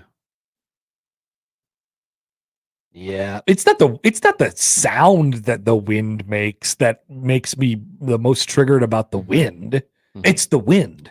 Also, that same wind blew over many trees in Omaha this season. Domesticated trees. Jake has a follow-up as well. Hi, Jake. Trees are terrible. Nebraska's the home of Arbor Day. J. Sterling Morton wouldn't accept this. As a graduate of Morton. Same. Go Panthers. Go Panthers. That's what we say. That's what we mean when we say go Panthers on this show. Yeah. Morton Panthers. I stand by my statement. Wow. J. Sterling Morton is rolling over in his grave right now. He's definitely dead. I assume. We're sure. Yep. He's got to be. He's got schools. His picture is black and white. Okay. He died in 1902. I would say he's dead as a He's doornail. definitely dead. Born in Adams, New York, died in Lake Forest, Illinois. Interesting. What are you saying, Josh? I'm saying maybe he didn't love us the way we love him. What? Well, he was the governor of Nebraska. Territory of Nebraska. And then it became a state. That's right. He was the governor of Nebraska territory for a week. February 24th to March 6, 1861. Look at that. That's why he got a middle school? Well, and he started Arbor Day. And then he was the acting governor for a week? He was also... Is this like a Dave Remington situation? He was then in office from December 1858 to May of 1859. Okay, it's a little longer. A little longer. And 5 months. And then he was the U.S. Secretary of Ag for 4 years. Under Grover Cleveland and William McKinley. So are you sticking by it? Trees are bad? The domestication of trees is bad. All right, poll question up, by the way, at Happer Show. Are you out on the domestication of trees? One of the more wild opinions we've ever received on this opinion batch. J. Sterling Morton, Michigan man. Yeah. I'm going to have to denounce my graduation from Morton Middle School. I don't love it right now. All right, we are back after this. Creighton basketball plays tonight. You want to talk about it?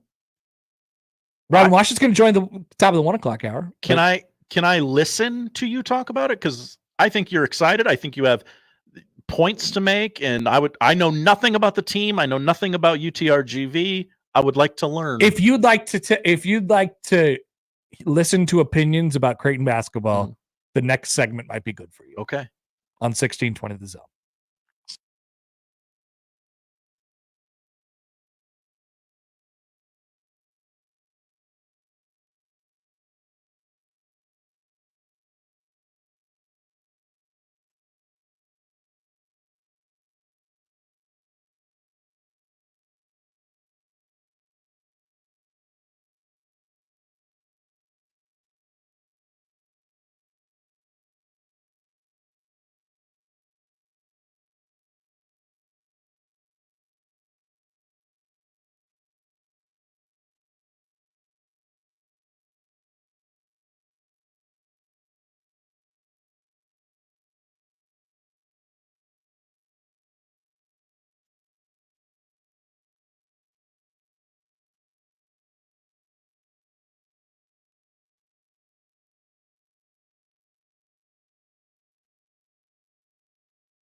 He has the latest sports news, expert analysis, award-winning commentary, and a pocket full of cabbage. Can you give us an indication why? Just in case there's a sauerkraut emergency. Let's get back to the Connor Happer Show on 1620 The Zone. Tickets are now on sale for the hottest event in town, Blue Collar Boxing. BCB. BCB at Baxter Arena, Wednesday, November 27th. Local union members will face off in the boxing ring for charity, with proceeds benefiting the Nebraska Center for Workforce Development and Education and the United Way of the Midlands. The atmosphere, as always, will be electric, and the energy will be high, and the arena will be rocking. Don't miss out at Baxter. Head to 1620thezone.com and check out the contest for a chance to win your way into the event. The contest tab, I believe that's supposed to say, Josh. The contest tab. Yeah. We will look at the contest tab. There's many contests. Oh, you're going to like the contest there. 1620thezone.com. Alex Sindelar writes in. Hi, Alex. I'm excited for this segment. #go, #Jays. All right. I mean, there was one more stray opinion. There's always a stray opinion that catches my eye afterwards. This one comes from Potsy. Or Posty. Posty, I think that is. Potsy. Everyone who gets a ticket for texting and driving should have to compete in a NASCAR race while they text. And only the winner gets to keep their cell phone. Ooh.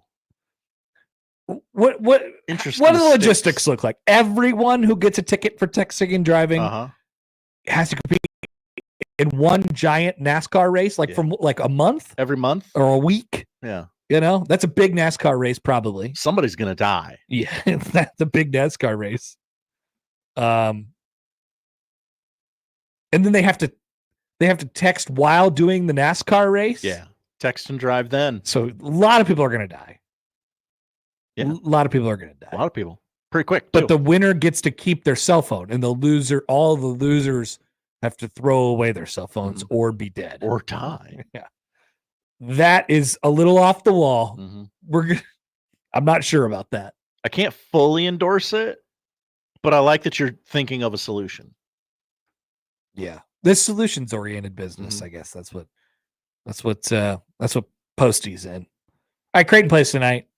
Have you seen this? Have you heard about this? Josh, what do you want to know? What do you want to? Well, let me tell you this. So, Creighton basketball, 1620 The Zone. Coverage starts at 6. Game starts at 8. Why does the game start at 8? Don't ask me. Ask Fox. Because UConn plays at 6, I believe. Is that right? We had to get out of the way for the UConn game. Well, they wanted to put the real team in prime time, not like early evening. Well, Creighton always gets these stupid 8 o'clock tip-offs because they're the westernmost Big East team, and it triggers me greatly. So all their games are at 8 this year, which means if they play during the week, then I have to either find something to do for 6 consecutive hours or go home for like 1 hour and then fight rush hour traffic to get back downtown. You ever thought of like seeing a movie? I mean, 6 hours is a long time. You could do something else, something productive, and see a movie. Yeah. Get some popcorn. That's interesting. I'll consider that. Wow. That's under consideration. This game's on FS2? It's on FS1 now. Oh, okay. It got moved. Okay. They had to move up. They had to move up Nick Ba. They had to move up Nick Ba? Well, Nick Ba is doing the game on TV tonight. Yeah. And Wayne Randazzo. Okay. He's a former. I think he was like a Met. He was one of the voices of the Mets at one point. They've had many. He's doing some Apple TV baseball. I like Wayne Randazzo, by the way. We know that broadcasters listen to the various shows. Wayne Randazzo, I like what you do, man. Nick Ba, I like what you do. I like that guy. Love it. One of the many 1620 The Zone success stories you'll hear about in our video podcast series. That is right. 1620 The Zone at 25. So the University of Texas at Rio Grande Valley. Now this is a relatively new. They used to be called the University of Texas Pan American. Oh, okay. Now it's the University of Texas at Rio Grande Valley. They played the Nebraska Cornhuskers on Monday. Yes. A game that was highlighted by the University of Texas Rio Grande Valley shooting 41 3-pointers. That's a lot. It was awesome. And they made 13 of them. And they were in the game against the Huskers all the way down to really the last media timeout. It was also a team that played in an exhibition game, and I believe they made 25 threes in an exhibition game. That's been the... Going back to the school as a whole, just very, very quickly. Yeah, go ahead. Yeah. UTRGV, then Pan American at the time, placed 4th at the 1971 College World Series. Oh, every game. Yeah. What year? 1971. We weren't doing the games at that time, so it wasn't every game yet. There's probably like 4 people at that game. Yeah. So they're gonna take their shots. I think the Blue Jays this year will be a pretty offensive heavy team. Okay. And so you're looking at tonight the projected. I typed in the letter K on my browser, and it did not immediately take me to KenPom.com. Oh, you'll train it. The computer will figure it out eventually. KenPom says it's a 91 to 63 situation tonight.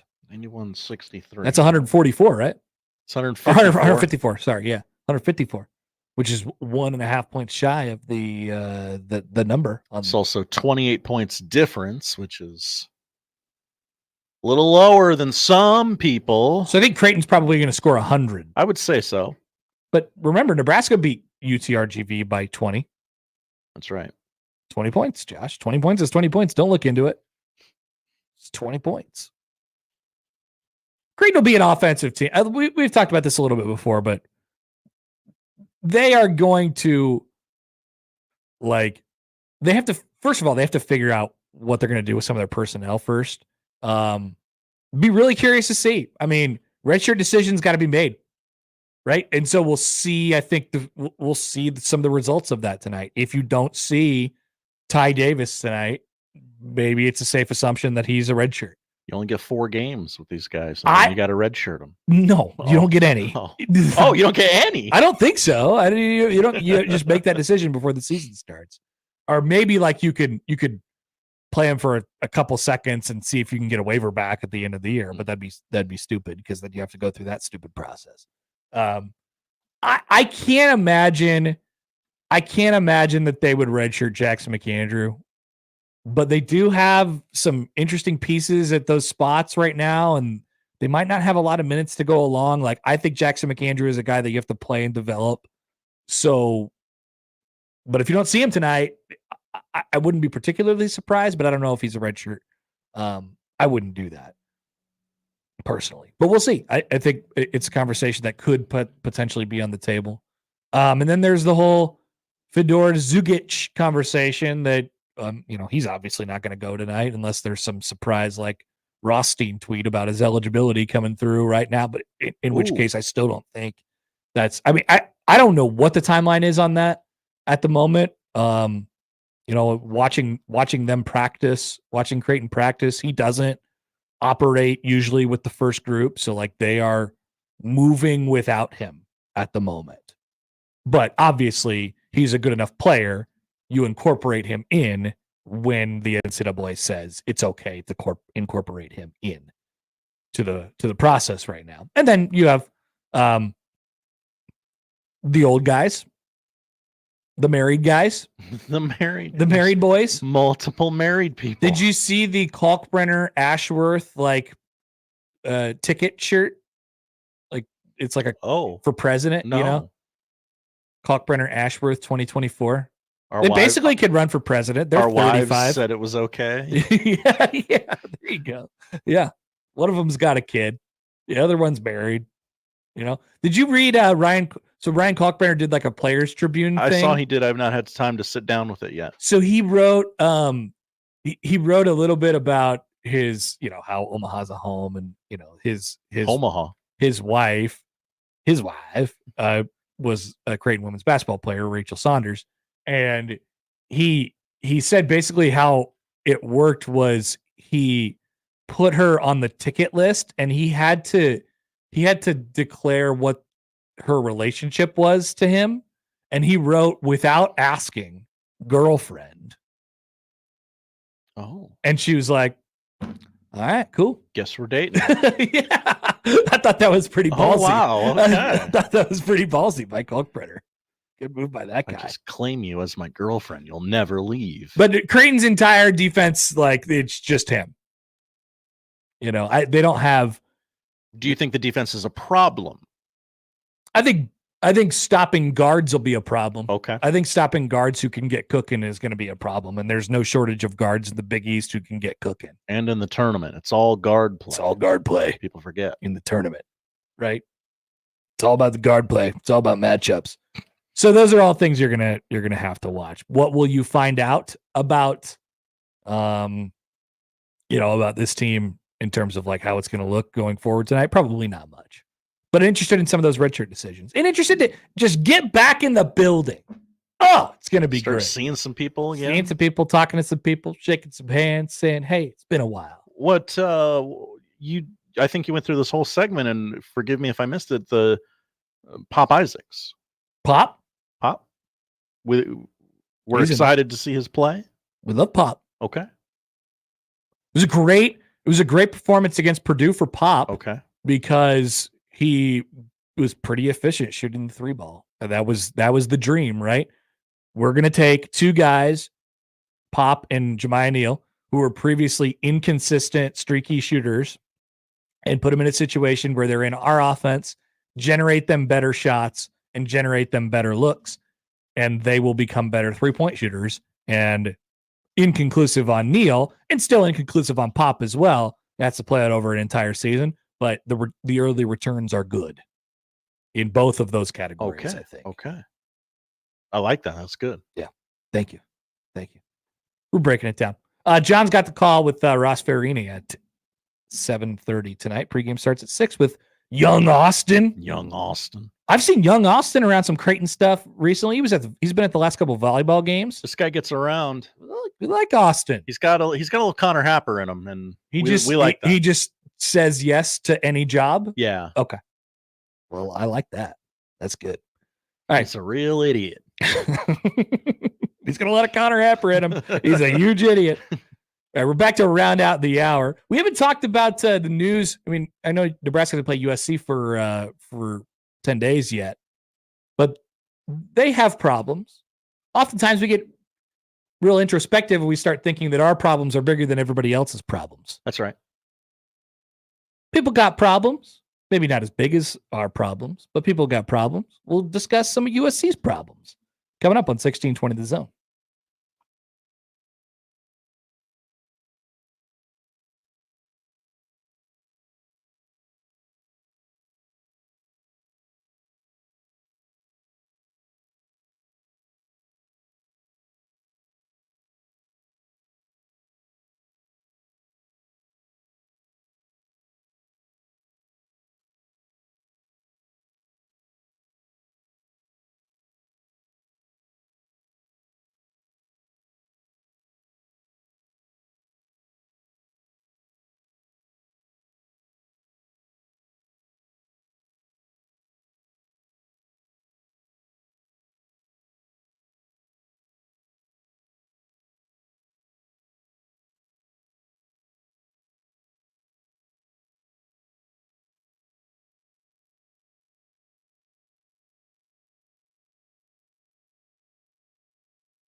Let's get back to the Connor Happer Show on 1620 The Zone. Here comes the clown.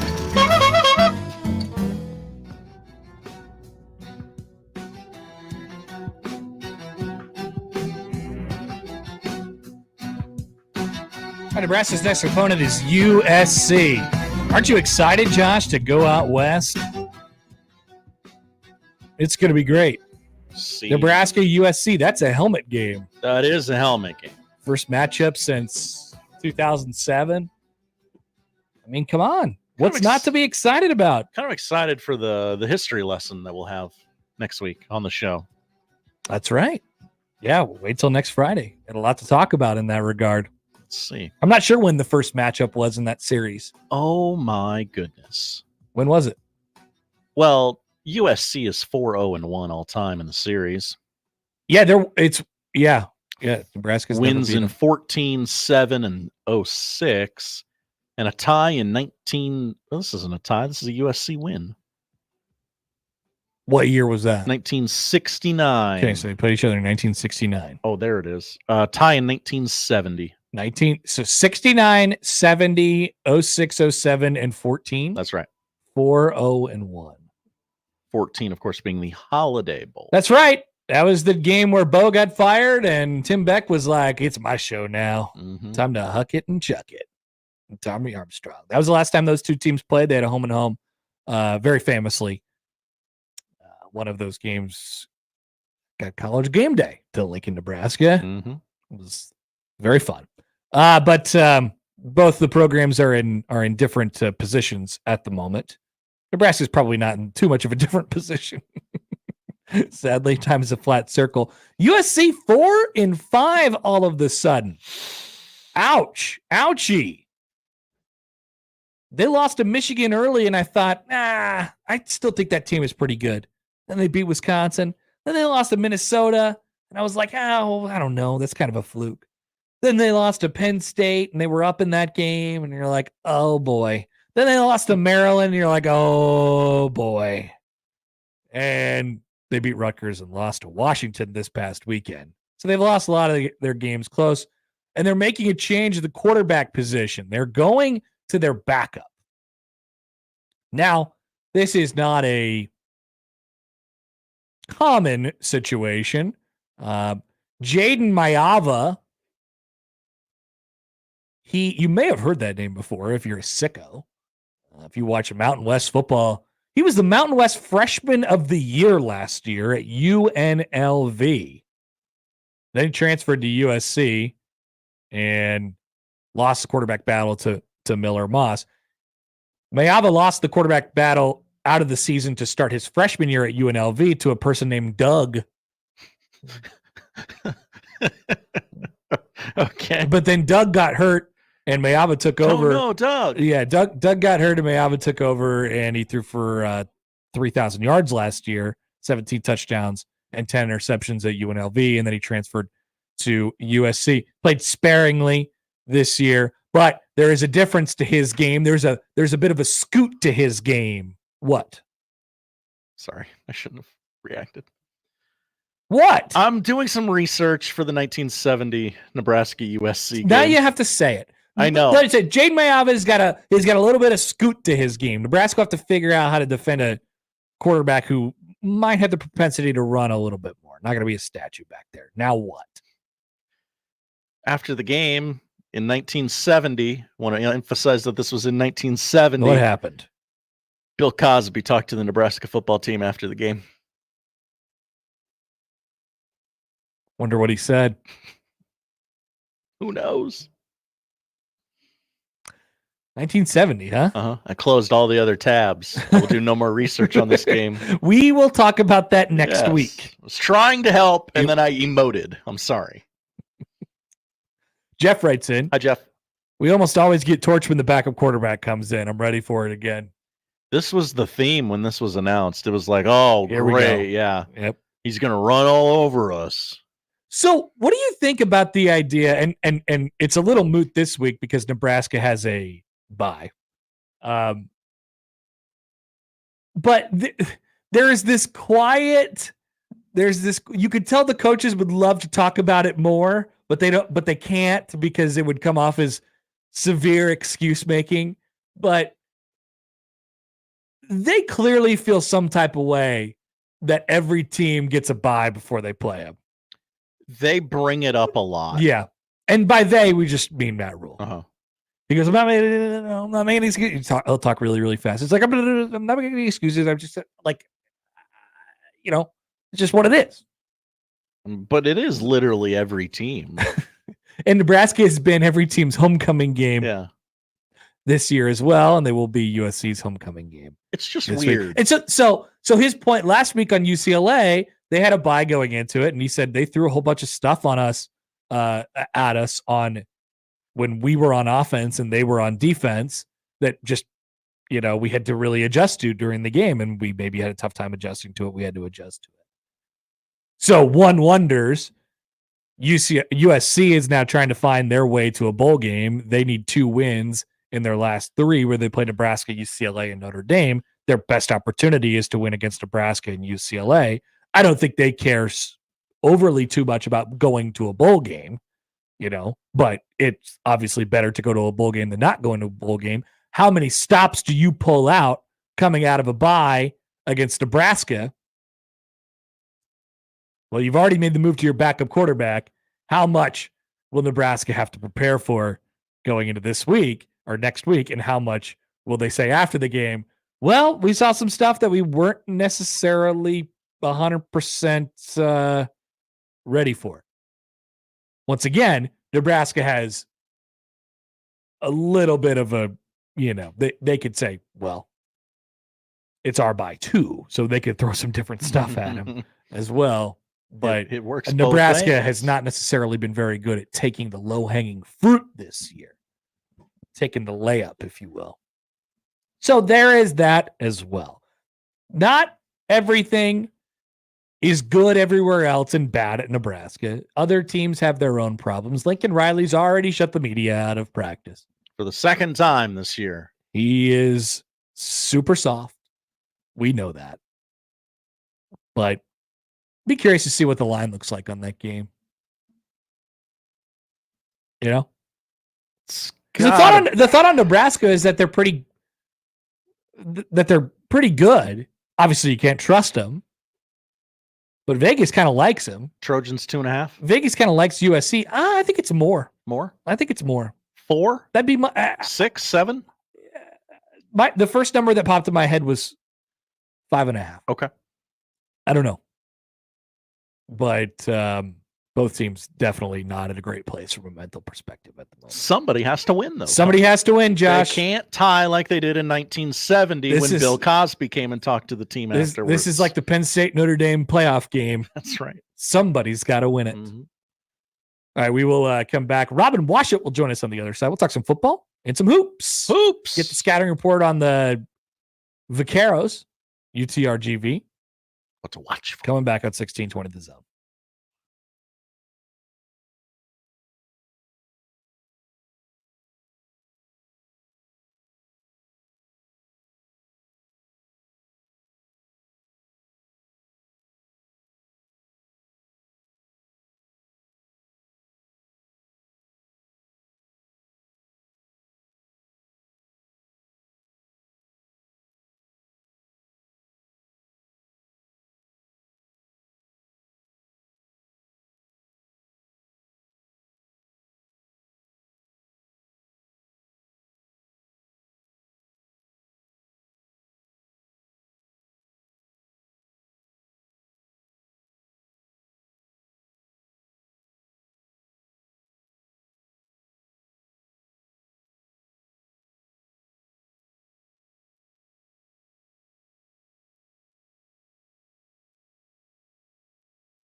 the biggest basketball coaching convention of. You can work on your skill set while you listen. What? You don't want to embarrass. Yeah, I'm talking. What is going on? Robin, are you okay? Robin Washut. Are your kids near you, or what just happened? Husker Online. I took a lot of preparation to make this thing a flawless interview, and clearly I still can't avoid it. Robin Washut, Husker Online. Maybe it was aliens. Maybe it was a phenomenon that we can't explain. The Connor Happer Show on 1620 The Zone. Maybe it's a phenomenon that we can't explain, like the University of Texas at Rio Grande Valley. It's a phenomenon that we can't explain. Robin Washut joins us now on the 42 Degrees The Source hotline. Hi, Robin. What's up? What's going on? Oh, just grinding through the bye week. Nothing big going on. Nice. That's good.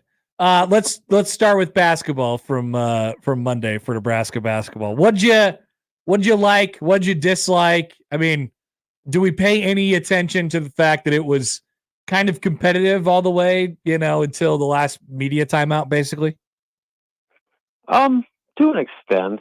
I mean, you kind of look around the college basketball world, and Nebraska was hardly the only team that kind of struggled out of the gates. But I guess the good news is that they were put in a kind of an adverse situation for really the first time when the game actually mattered, and they found a way to figure it out and won by 20. So I mean, you like the response there. Especially seeing guys rise to the occasion. When they needed to make plays. Connor Season going on a 7-0 run after a relatively quiet, basically first 30 minutes or so of the game. He stepped up and made some big time plays. Raleigh Wooster, I thought was pretty good from start to finish. Bryce Williams, especially in the first half, looked like the type of player Nebraska needs him to be. Andrew Morgan was really physical in the paint, especially offensively, and his ability to not only get position but then finish at the rim. That was a nice picture, especially coming off the time he missed with that concussion. But there was certainly a lot to clean up as well. Their 3-point shooting continues to be an issue. And I guess the good news is they got to the line a whole bunch, but they missed 10 free throws. And the kind of overall flow of the offense looked a little choppy. I thought you saw the ball stick a little bit in guys' hands, and the ball movement really wasn't where you would like it to be. And then when they were getting open shots, they were missing them. So it was just kind of a rough start offensively, where a lot of their success came from just one-on-one plays, which, again, they found a way to get it done, but that's not real sustainable, especially when the level of competition increases. So they showed that, they showed flashes of kind of what their potential could be, and what guys could look like in this system going forward. But they also showed that they have a lot of work to do and a lot to clean up over these next couple non-conference games before things get for real here towards the end of the month. How good or how big of a jump has Bryce Williams made? I mean, he's clearly the guy. I think that's probably the biggest thing. Like, you saw some kind of come into that form towards the end of last year, especially once they went into postseason play. But there's no doubt that he's the best player on the floor, at least in that game, and probably most of the non-con games Nebraska plays. And, they need him to be. They need him to play like, a potential all-conference level player, because he's kind of the only guy that they have that's in that realm. And so he's the star. And, when plays break down and they need somebody to step up and make a shot, it's got to, more often than not, be him that's doing it. So, again, that was another positive that, he kind of took that role head on and, look good in the process of doing that. He can't do it all on his own. I don't know if he's that good, but certainly to be kind of the driving force for Nebraska offensively, that was a pretty good start for him embracing that. So what were your, aside from Morgan, who you mentioned was, he kind of stood out in that game, and I think everybody agrees, hey, that's a nice piece. What did you think of some of the more wild card pieces that Nebraska has the front court? Mia and Berke, both of those guys were were really interesting ads. In the first couple impressions of what you've seen from them, what do you sort of think? Yeah, I think with Berke, you can kind of see what he could be. There are flashes when he'll, make a play, especially like when he gets a defensive rebound and then pushes the ball up court. Like that's kind of been one some of Fred's best teams, is when he's got a point forward or a point center that can initiate the offense off a change of possession like that. I think that's kind of the ideal, picture of what you want Berke to be. And, he's still, I think, a little timid with his shot. Like, I think there was times when he could have either like driven to the paint or shot a 3-pointer and didn't. And I just think part of that is he's just so new here. I mean, he didn't get to campus until, the end of August. So he's, the last arrival of this team that is very much still kind of feeling his way out with a new team and a new system. So that, I think, will be kind of a gradual development with him as, the more comfortable and familiar he gets with his teammates and with what Nebraska wants him to do. You'll start to see him kind of blossom, hopefully, more and more. Maybe the biggest thing for him, along with just adapting at Nebraska, is he's got his conditioning up. You see a lot of the sloppy plays that he makes, I think, are a result of fatigue, where he's going hard, on 3 or 4 possessions, and he gets tired. And then you see him make just a tired foul or a bad pass or, kind of one of those head scratching mistakes. So I think that's another part of it too. It's not just acclimating, but he just got to get himself into Big Ten basketball shape. And again, that'll come with time, but it's going to be a process. And then with Braxton, that, I don't know. I mean, I get why they start him. They're going to probably win every opening tip this season, which, good for an extra possession a game. But I'm curious to see like how he looks now compares to when they play more formidable front courts. When they actually are going up against size down low. Because in that game the other night against a team that literally refused to shoot the ball in the paint, he just looked out of sorts and out of position, where he's chasing smaller bigs on the perimeter and just didn't look comfortable really on either end of the floor. And so maybe against a more traditional roster like they're going to see in the Big Ten, he looks a little bit more comfortable playing under the basket and more in the paint than he was. But right now he played 10 minutes in that game the other night, and I think his role and his usage is going to be dependent on the opposing lineup and just what their respective front courts look like. Yep. Rob Washut of HuskerOnline.com is with us. All right, let's get to football here. How do you, just for the next 3 games, for the end of this regular season for Nebraska, and a potential bowl game, I suppose, as well, what can Dana Holgorsen bring to the table, like tangibly? Is there anything, or is this, in this final stretch here, is this more of like a let's just figure out and see what we have preparing for the next thing?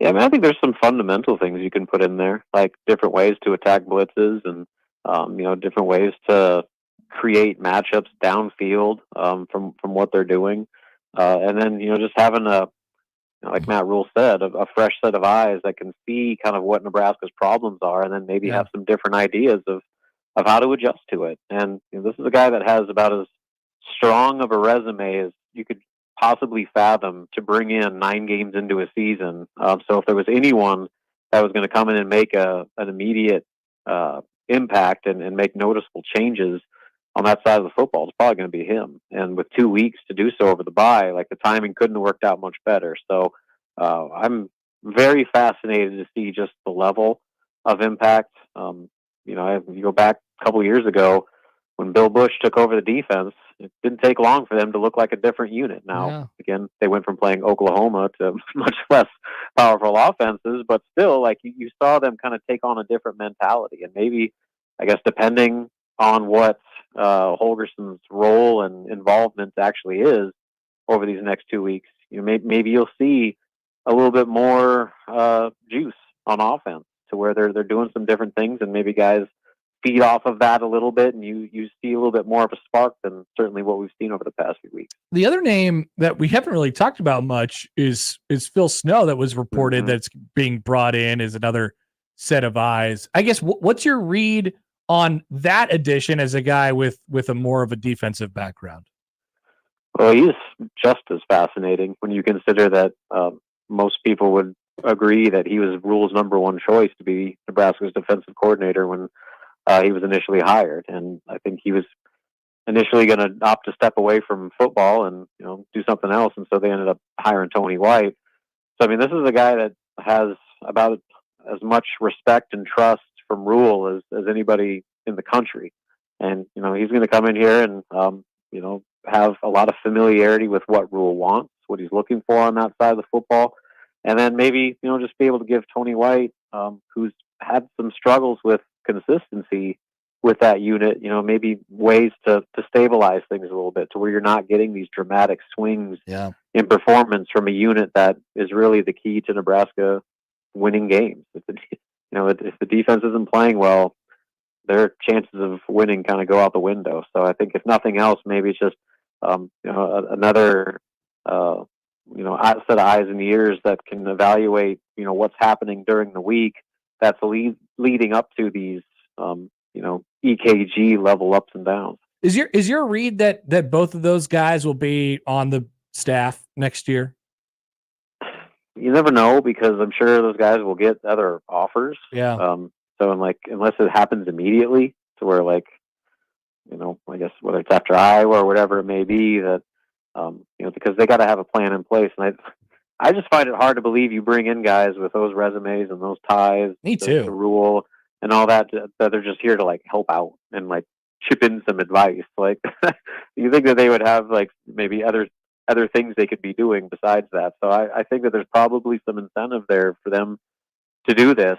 And I think especially with the offensive situation, it would make a whole lot of sense, because I know Dana Holgorsen wants to get back to becoming a head coach, and being a power conference coordinator is usually the path you follow there, and especially if he can have success with a 5-star quarterback, that could open a lot of doors for him to get back into another head coaching job. So that makes sense for him, makes sense for Nebraska, and then maybe on the defensive side, if Tony White is ready to take that jump to a head coach. Yeah.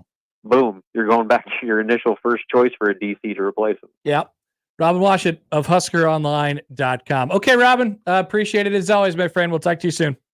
Sounds good, man. See you. Robin Washut of HuskerOnline.com. Yeah, basically what I'm trying to do right now is I'm trying to figure out ways in which they're not, I'm trying to poke holes in my own theories. Or what could happen where they're not on the staff next year? That's the question that I'm asking. What insane scenario has to take place? Because, like you said, I mean, those guys with that sort of pedigree, and you can explain it off as, well, you can have unlimited coaches. You can pay however many people you want. You can have unlimited coaches. Bring them all in, and it could be eyes and whatever of the program. Yeah, of course, but it just so happens that Nebraska has an offensive coordinator that is not really working right now, and a defensive coordinator who could potentially be on its way out. But I'm less sure about that out in terms of, taking another job, because that's been the thing for the last couple of years. So the situation just makes a lot of sense. And I would find it hard to believe from Dana Holgorsen's standpoint that he's coming in to be just the quarterback's coach or something like that. Right. Yeah, you know what I mean? Or just just a consultant. That doesn't quite connect with me. So yeah. Certainly his style doesn't jive with Sadie's, to where he'd be like, okay, you can put those two in a room together and they'll figure it out. You can co-coordinate that offense. It doesn't feel, not that they're going to come to blows or anything, just their offensive philosophies. Frankly, I don't think Rule is afraid to say, hey, Satterfield, this isn't working. We got this guy. That's the story. Dana's going to come in. He's got to skull it. People like it. People like it. Have you tried wearing your hair in a skullet? He has good offenses. Yeah. Things like that. Yeah. He gets results. It's a little weird. I'll I'll go back to what Rule said. We played the whole clip for you yesterday on the show. I just like they're going to do, for all the doubts about them. Oh, well, he won't fire Satterfield because they're buddies. And he won't fire this guy because they're Ed Foley because they're buddies. You know, there's probably your Phil Snow stand-in right there, Ed Foley. Like he won't do anything to these guys because they're buddies. Well, I mean, he will. He will do. I believe him when he says, we will get it right and we will do literally whatever it takes. Literally whatever it takes. And so, yeah, I believe him when he says that. And so those guys are going to be here next year. That'd be my guess. All right, we will take a quick timeout. We can continue to discuss those items, whatever questions, thoughts that you guys have as well.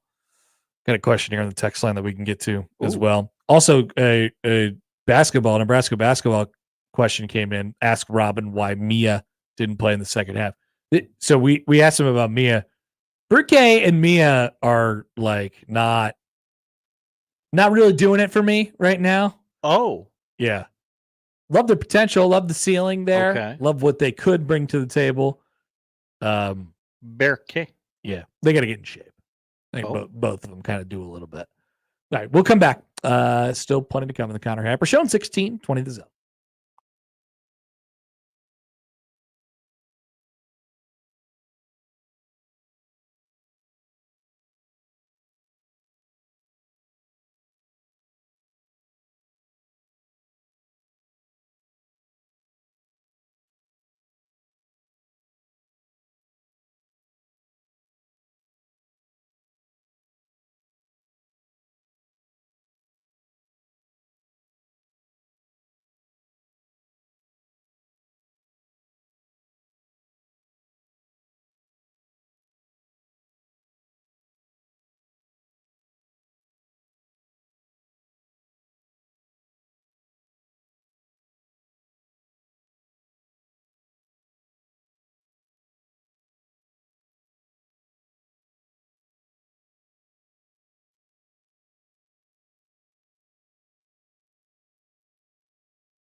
press release alert. Oh, a press release. So you mentioned it earlier that Dylan Raiola is named to. I did. He was one of the 14 semifinalists for the 2024 Sean Alexander Freshman of the Year award. That's right. A real award. That's true. Also, John Bullock has been named to the Burlsworth Trophy watch list. Oh. Senior linebacker John Bullock was named to the Burlsworth Trophy watch list, given to the most outstanding football player in America who began his career as a walk-on. Brian Burlsworth did that at Arkansas before tragically passing away. Right at the start of his NFL career. There was a movie about it. A movie?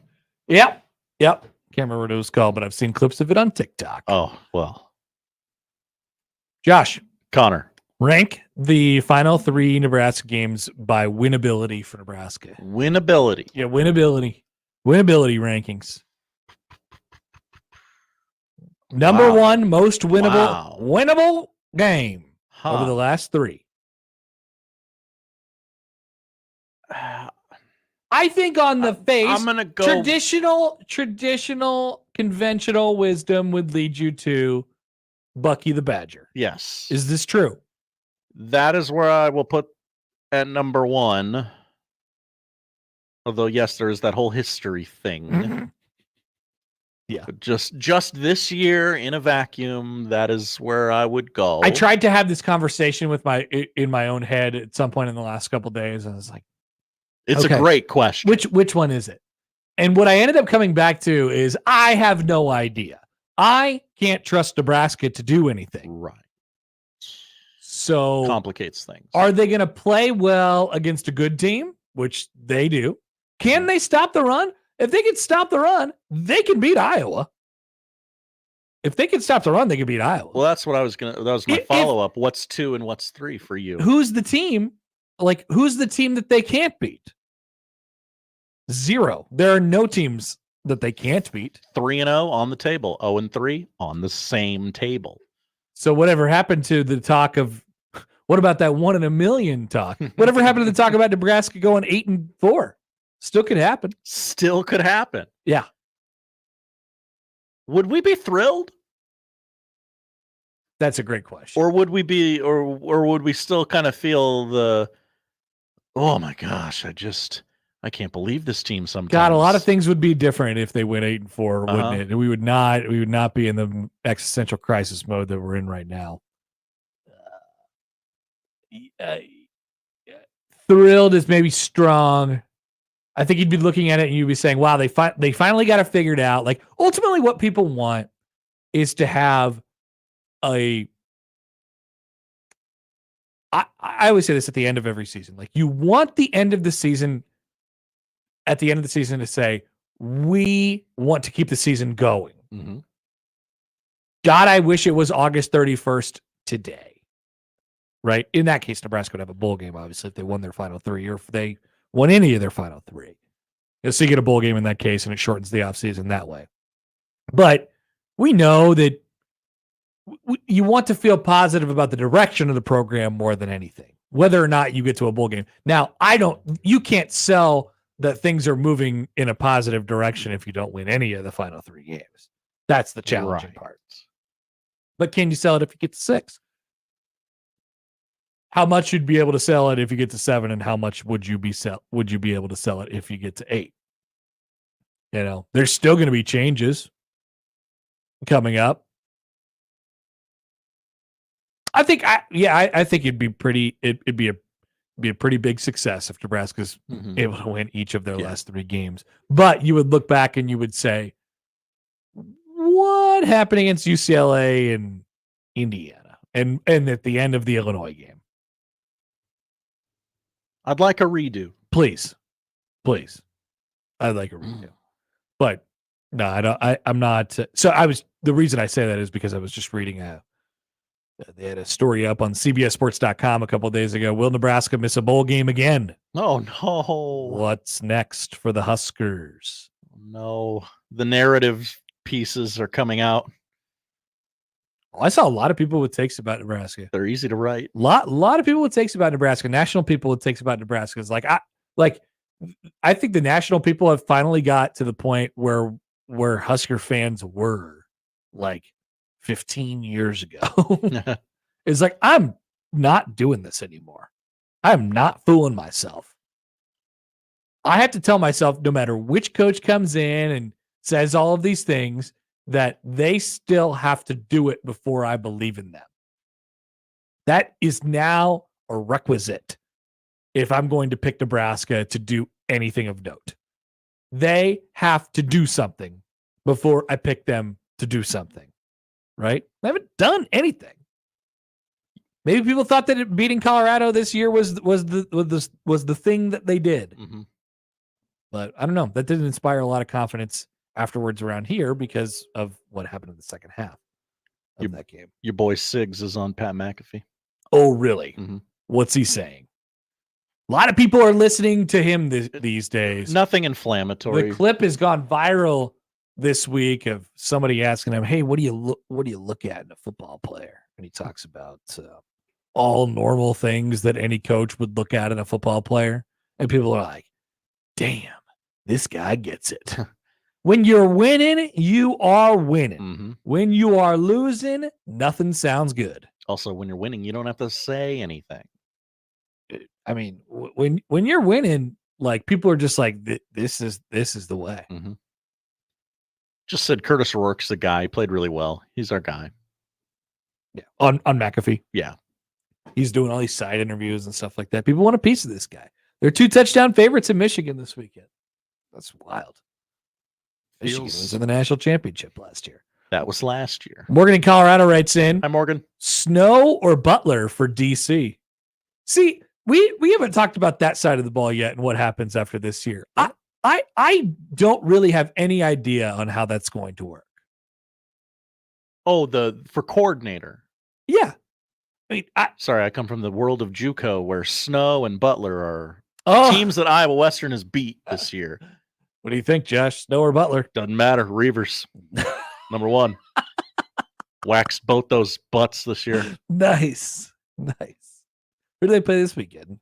Ellsworth. Yikes. Can you grunt that one for me? I got to go to Ellsworth. Yeah, you have to go to Ellsworth, unfortunately. Okay. Butler or Snow for DC? I mean, the offense is the more pressing issue. And I think the offense is the more pressing issue because it's been obviously worse this year, just in general, but maybe more so because Dylan Raiola is the face of the offense. And the problem with the deal is you have to keep, you got to keep Dylan Raiola happy. Got to keep him happy. His side of the ball is the thing that needs propping up right now. Yeah.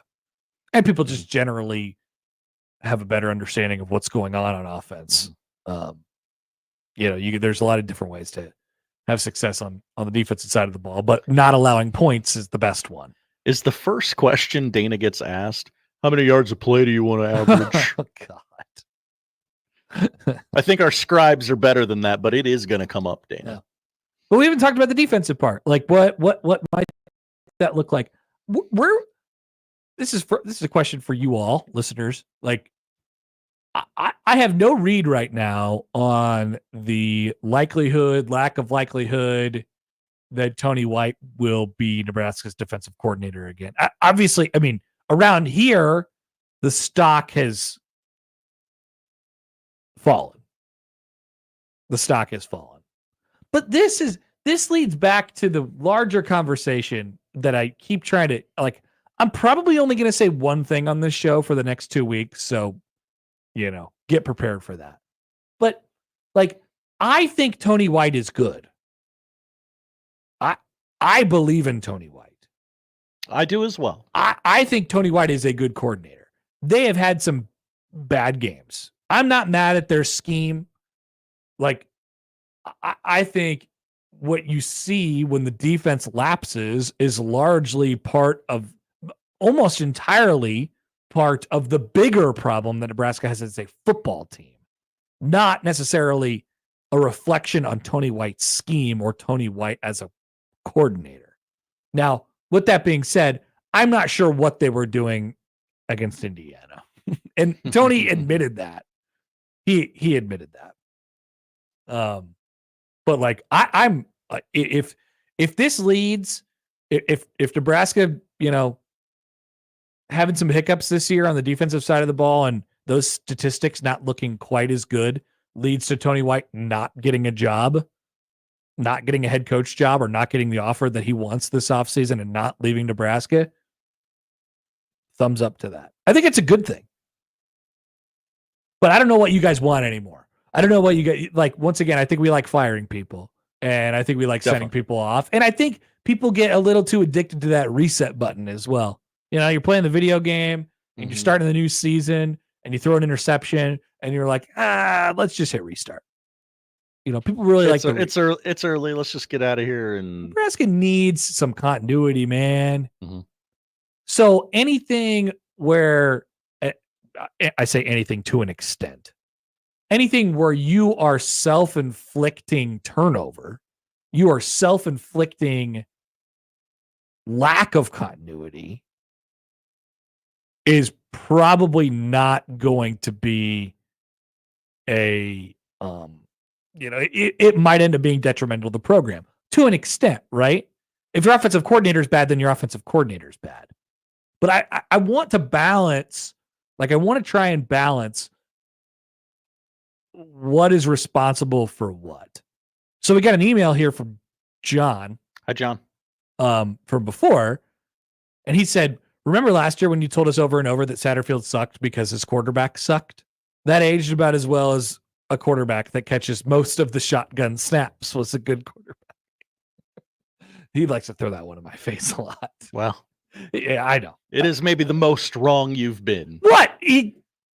I thought that he was going to be able to catch the shotgun snaps. No. For God's sakes. A very reasonable thing I to know. expect. Do you see where my head was when I had that take?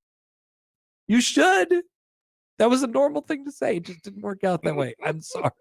He couldn't catch the shotgun snaps. Most of the shotgun snaps.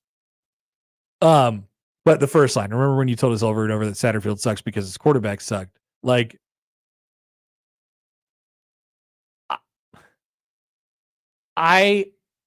Satterfield is not going to be Nebraska's offensive coordinator next year. All right. Point blank period. Right. So it's neither here nor there. Fan base gets what they want. They get it much quicker than they thought they were going to get it. But I just don't think.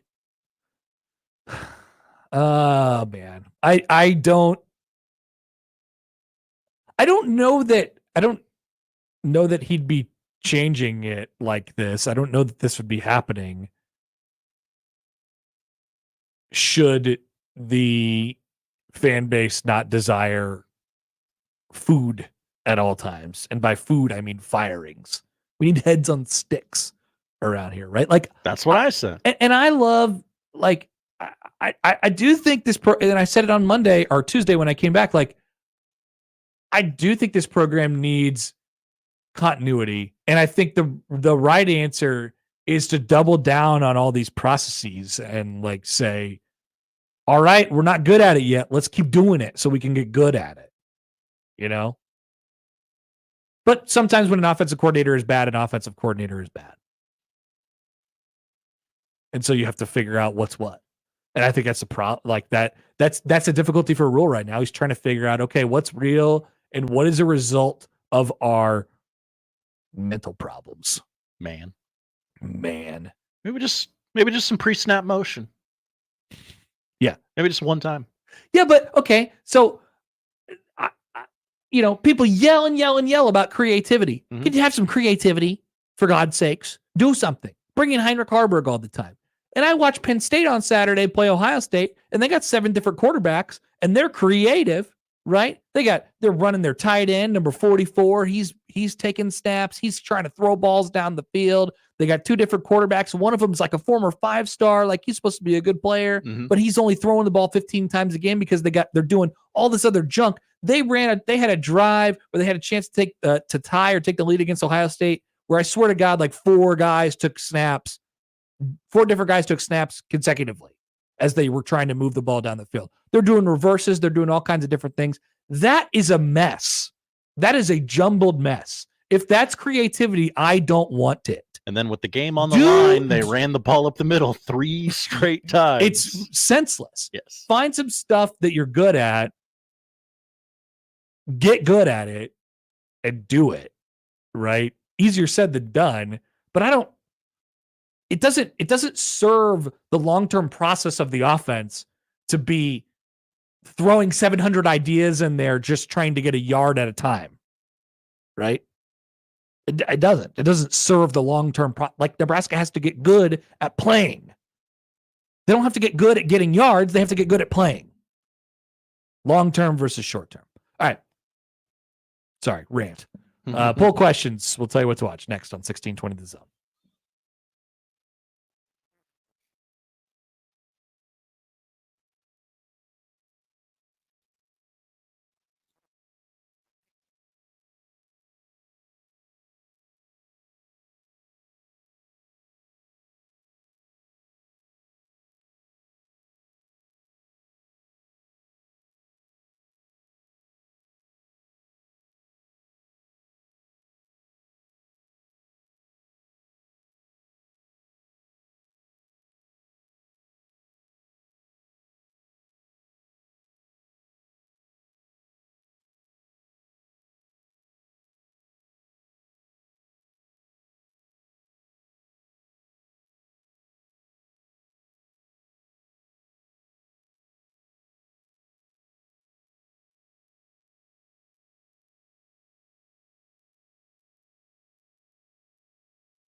To the polls at Happer Show on the J-Tech Construction Zone Twitter feed. We have 2 today.